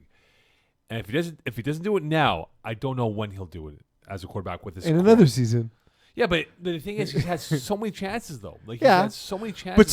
But that's the common media thing. Remember, Peyton Manning couldn't win one until he won one, right? So like right now, Ian Einheimer, he never wins. He never wins in the playoffs. But then what happens if he does? Then the narrative doesn't mean anything. I So you think go to the next person. This is the He best. just hasn't won a championship. So Yet. he's like, But I think this is his It's best. always yet, because careers last forever in FPF, and You there's never billions know. of seasons. Never know. But hey, right now we're on hold, right? So you never know. This might be the last ever season. This might Hopefully be it not. for FBF for all we know. I don't know what I'm gonna do with my Thursday nights if I get them back. There's no TNT. I know. The worst part is, FPF's canceled and we have no other sports to watch. Like, I can't even do anything with my free time. I wonder if cricket's going on. Can you look it What up? are you gonna do? Like, what do well, sports broadcasters do when there's no sports? I actually have to go to Impact tomorrow for 11 a.m. press conference with Kevin Gilmore. So. Where's they're the not cancel doing game? anything. They're also on postponement. I know, but right? he wants to talk about it. What the course of plan is for them. And then what? And then I got my TSN thing with the CFL draft coming up, so I started on that. But the CFL draft is also going to be postponed. No, the combine's postponed. The draft isn't. That doesn't make any sense. How are you going to draft without knowing how they are? Poorly. You have 4 years of film on these guys. Also, I kind of feel like the combine is just an excuse for executives to get together and drink and Yeah, that's do true. nothing. Are they going to do it digitally, like remotely? Like athletes aren't going to come in, or Well, they do it from studio in Toronto, so it wasn't like they had like a whole full-out production like they do for the NFL draft. No, that's Nothing like fair. that at all. So I do my work and then I send it to them. So I'll be busy for the next few weeks, unless FPF comes back. Then we'll see. So anyway, but look, there's some good, delicious matchups in this side of the division. I know, again, we cannot forecast because things will change on the fly once we get back to the FPF world. And of course, for those who are tuning in, as you see the bottom of your screen, breaking news. There's no, as of after tonight's games at Bay Durfee, there'll be no FPF. Breaking news, Mo. Mo, it's the news. It is so. and it's breaking news.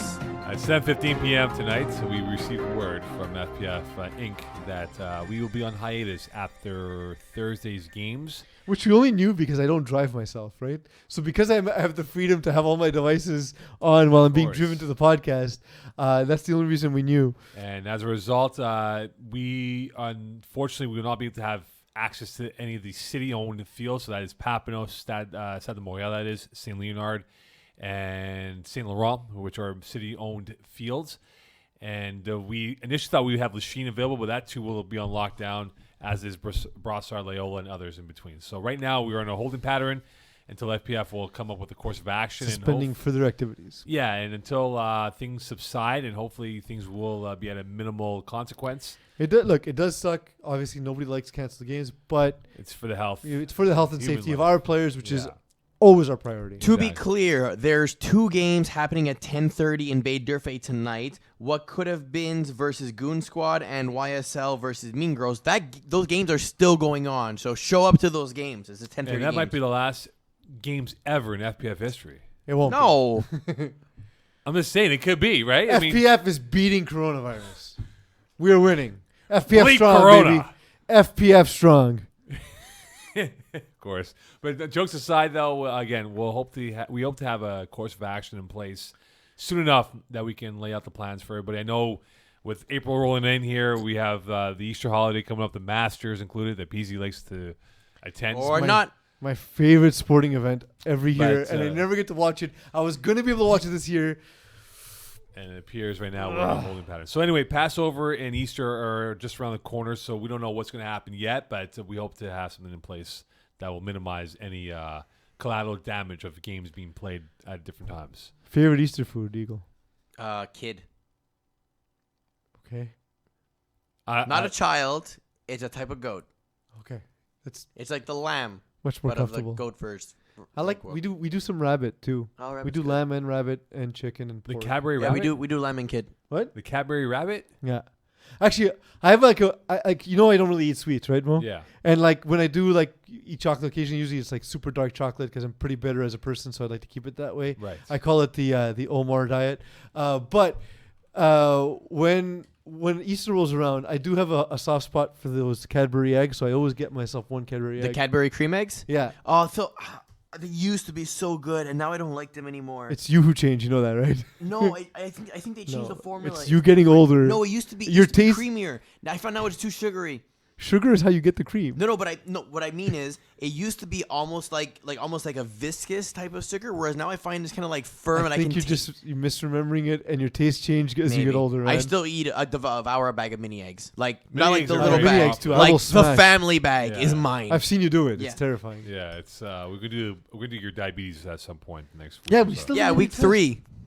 Yeah, waiting to do that. The one you You forgot. know how much worse his diabetes is right now? He might actually fall victim to coronavirus because he's got diabetes. That'd be amazing. It'd be Not sad. really. It'd be I'd be terrible. really You sad. want to do Division 1 or Division 2 next? We'll go Division 1. All Down right. to Division 1 here.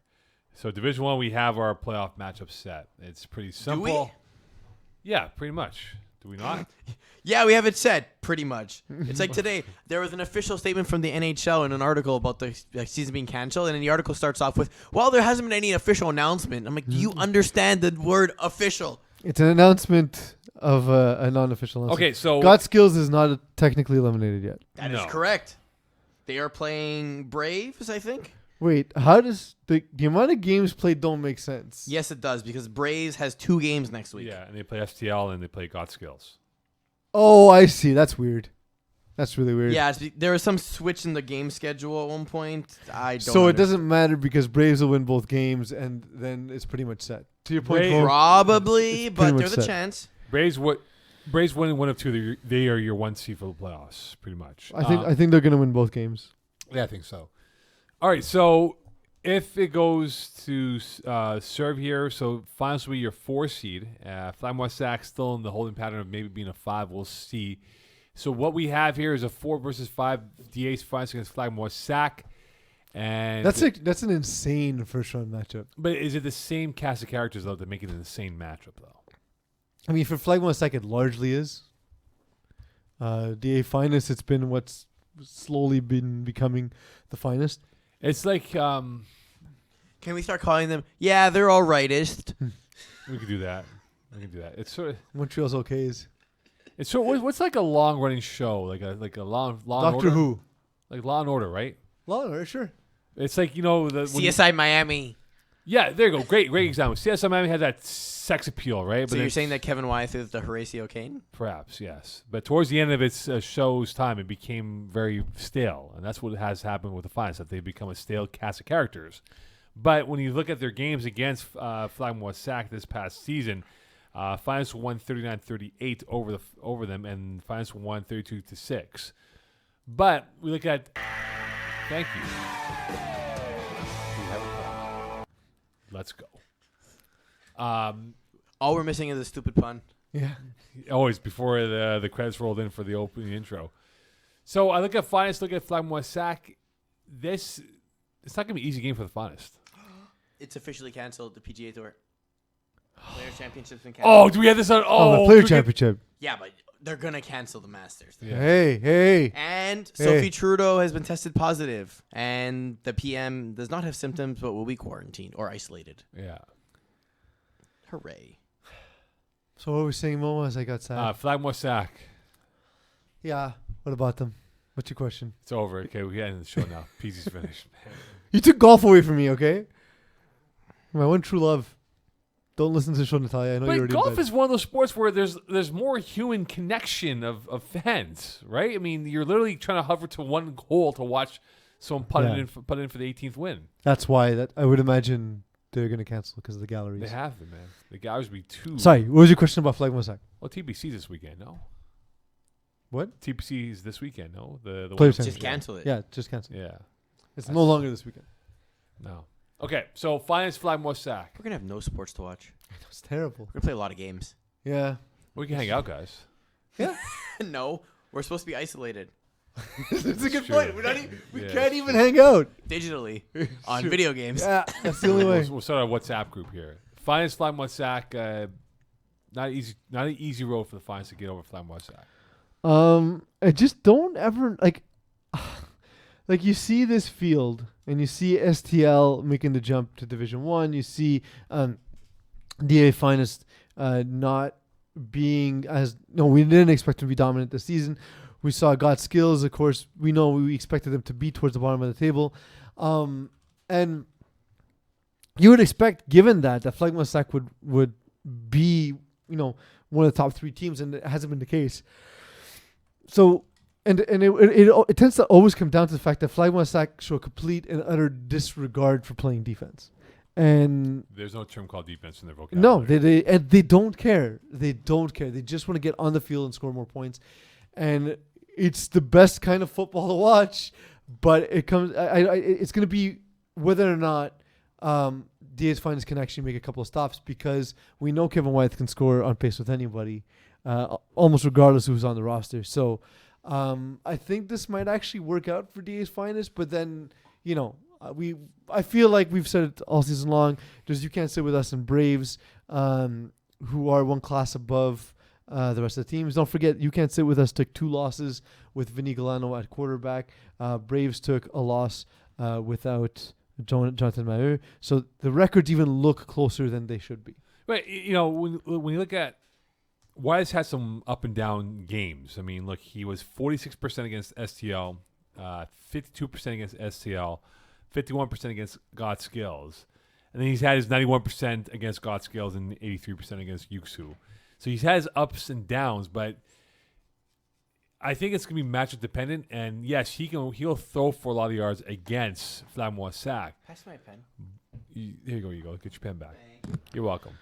But when you look at the one-on-one matchups, do the Finest have the horsepower to match up well with Flagmore Sac? But again, I think it only because Flagmore Sac will let them score. We saw it last time when they played last time. It was 39-38 in favor of the A's Finest, because, pick a name in FPF who you trust more to get you a convert to win you the game. You know what I mean? And if there's any names above Kevin Wyeth, that's a short list. So when you look at Yuxu, likely that they'll be flipping with Braves to be the 2 seed. Probably, yeah. Likely to not, I would think. Yeah. I know. I don't think it makes a huge difference though. Like, Well, look, SCL's hot, and Mm-hmm. they throttled a full roster Yuxu about 2 weeks ago at Hebert. yeah, Do I think the same script? but I would kind play out? of feel like Braves and Nukes have been kind of coasting since the first couple of weeks. Well, I of the think season. Yuxu's been really coasting. They Yeah. just, they don't give a bleep now. They're like, Well, it's in the playoffs, let's this go. week was interesting. Yuxu were 5 players for a large part of the game because of a schedule change, and half the team hadn't realized it was a schedule change. Justin McLean showed up to play his other game, Yeah, he's and like- halftime for the Yuxu game, he could have played. He could have played, He was on the roster. He could have but played. He said, decided not to join his team in the rest of the game. It's Really weird. bizarre. There's like I don't think there's a dysfunction with him and the team, but it's sort of a Just- but disconnect. it's just a weird decision. Like, why would you do that? But he showed up. He started to change. Like, nah, man, nah. I'll wait for my next game and get ready for that But game. why? Like, even just from the fact, like, who wants to play less football? Especially for a guy like him that loves stats. Yeah. It was a bit of a weird thing, but I just think now for Yuxu, if they get STL in the first round, it's not going to be an easy path for them to get to the finals because No, but that is not a. that's There's not no the easy going- paths in Division 1. There Like, is no easy Would you path. be absolutely surprised to see the finest or Flagman Sack in the finals? Yeah, I think so. Not really. I think so. I mean, if the finals make it, yeah. If I want sack, maybe not. I mean, what you're saying is, yeah, it's surprising that you made it to the championships with the best quarterback in the history of the league. I mean, that doesn't shock me. but I think it'd be I think we both agree this would be far more impressive for Kevin White to bring this finals Of team course, to the of final course. But than I'm in saying years past. in Division 1, you're kind of splitting hairs. Like, for someone to get hot and win 2 games is not crazy. You know, like for finest to win a game against Flagman Sack, go ahead and beat Braves. I don't think it'll happen, but there's a chance. I think the biggest concern will be who shows up to the finals. Yeah, of course. That is the biggest concern right now. If a guy But like Mike if the Zimmy finalists shows have their up- best, let's say their best 8 out there, yeah, they have you know. they have a puncher's chance. I think they have a good right hook away from getting to the semifinal. And then look, if they play Braves, and the Braves are loaded with talent, like that can take out everybody if they want to. But you're right, it could be a one-off. But again, the likelihood of that happening is not as confident as I would be in years past. For the Yeah, finals of course, making of that course. run. All right, Division 2 Eagle.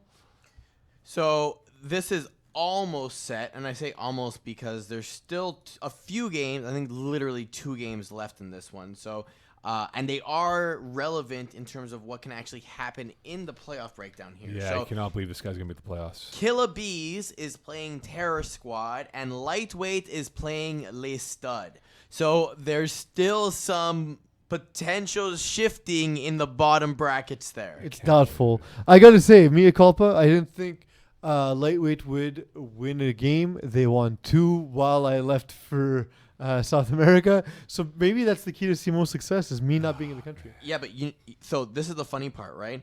They're technically No Cap has 4 points, and that screws this whole thing up. But they technically have the head-to-head against Killer Bees. So Yeah. because it's a 3-way tie, Killer Bees is winning on the 10-point PA. But theoretically, even if Killer Bees and Lightweight both lose, as long as Lightweight loses by 10 less points than Killer Bees loses, they're still in. Yeah, I think so. Okay, It's crazy. it is It's pretty crazy. crazy.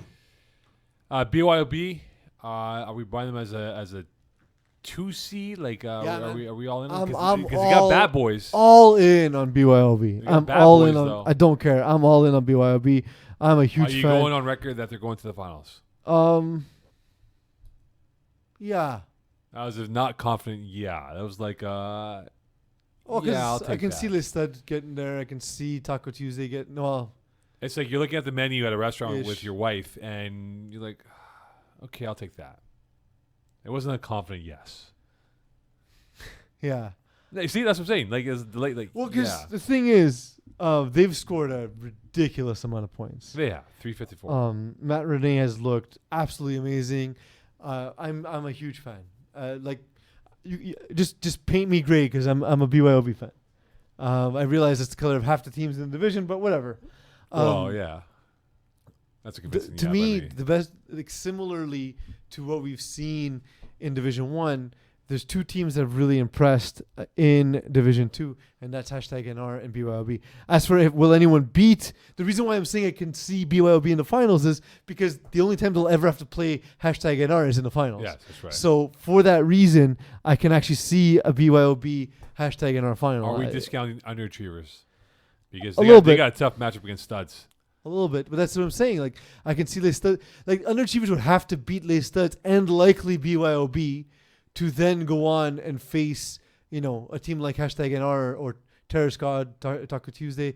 I can't see any of those teams, by the way, beating #NR. Studs, Eagle. If they were to win and Terror Squad were to lose, they'd both be 5-5 with Taco Tuesday at minimum.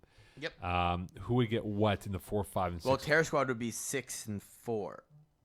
Well, Terror Squad, if they were to lose. If Terror Squad were to lose, yeah. right? And then Studs were to win, they'd Yep. be 5-5 with Taco Tuesday. So who would finish where in that whole puzzle? Taco Tuesday is definitely finishing first. They only have 250 points against. And then Terror Squad has a 36-point lead in terms of PA against Les Studs. So it would likely finish like this. Okay, so I say likely because there's still an odd chance, but yeah. Studs underachievers would be. Oh, that is a brutal matchup. That is going to be first one to like 60 wins. I think both teams can light it up if they want. I just think that Underachievers 2.0 will be unlucky to draw a team like Studs who can score points, but the biggest problem for them, guys, is that they give up a lot of points, which has definitely been their downfall this past season. Okay. Agreed. Perfect. Other matchups here, Peeze, with Terror Squad, Taco Tuesday? That's, to be honest, that's the one I want to watch most. I'm excited by that game. If that game plays out to fruition, and there's a lot of opportunity for that game to play out that way, because I can see, whether or not one finishes at 4, one finishes at 5. I don't think there's going to be much change there. We talked about it a little bit. There might be some shakeup, but I think we're likely to see either a 5 Terror Squad face a 4 Taco Tuesday or vice versa. That's to me going to be the most interesting matchup. I think Lightweight will get in and take a whipping to #NR in the first round. And Les Stud Underachievers. Those two games to me are the ones I think will be most interesting. And I think whoever wins 4 or 5, it'll be an awesome game. And I think Les Stud are on the precipice of upsetting whoever they play, and it just might well be the Underachievers 2.0. All right. So let's get to co-ed. No, 35 plus. 35 plus. Sorry, I'm losing track here. 35 We plus. actually We did go do. already. I know. So these are final matchups. So the playoff schedule was already set. They are playing tonight. So the semifinal round is happening tonight. I already have some results, but you guys don't. So what we'll do first is you'll predict the winners, and then I will tell you who won the games. Okay, so go with the games, please. All right. So we'll go with in the tier 1 of the 35 plus league. So OAS got a bye by finishing in first. So you have Monster playing the MTL Spitfire in the first semifinal tonight. You Monster. Give me Monster as well. MTL Spitfire could definitely upset them. MTL Spitfire is the team with Karn Police and co, right? Yeah. I can see that. I can see a somewhat of an upset here. No, wait, he's not on the team. Oh yeah, he is. Okay, that's the team. Yeah, that's the team with Avram, Sean Kennedy, Karn Police, Adi Sharma. Yeah, I can see that team definitely pulling out the upset. But that said, when they faced each other earlier in the season, Monster won one game. We saw a 40-all tie. If this game goes to 40 again, I do give the advantage to a Monster. So before you announce, can you just type in the name in the bracket? So we'll be like, oh my God, that's who won? It's a little bit tricky to do, but I can maybe do You did it before. Do it crappily like you did the other one. Exactly. Like he's pensive right now. He's trying to think. I'm trying to figure out how to do it how properly. to do this properly. Okay, I got it. Okay, and Wait for it. Wait. Okay. all right, All right. and the winner of this game is Okay, wait, hold on. I'm going to do this properly.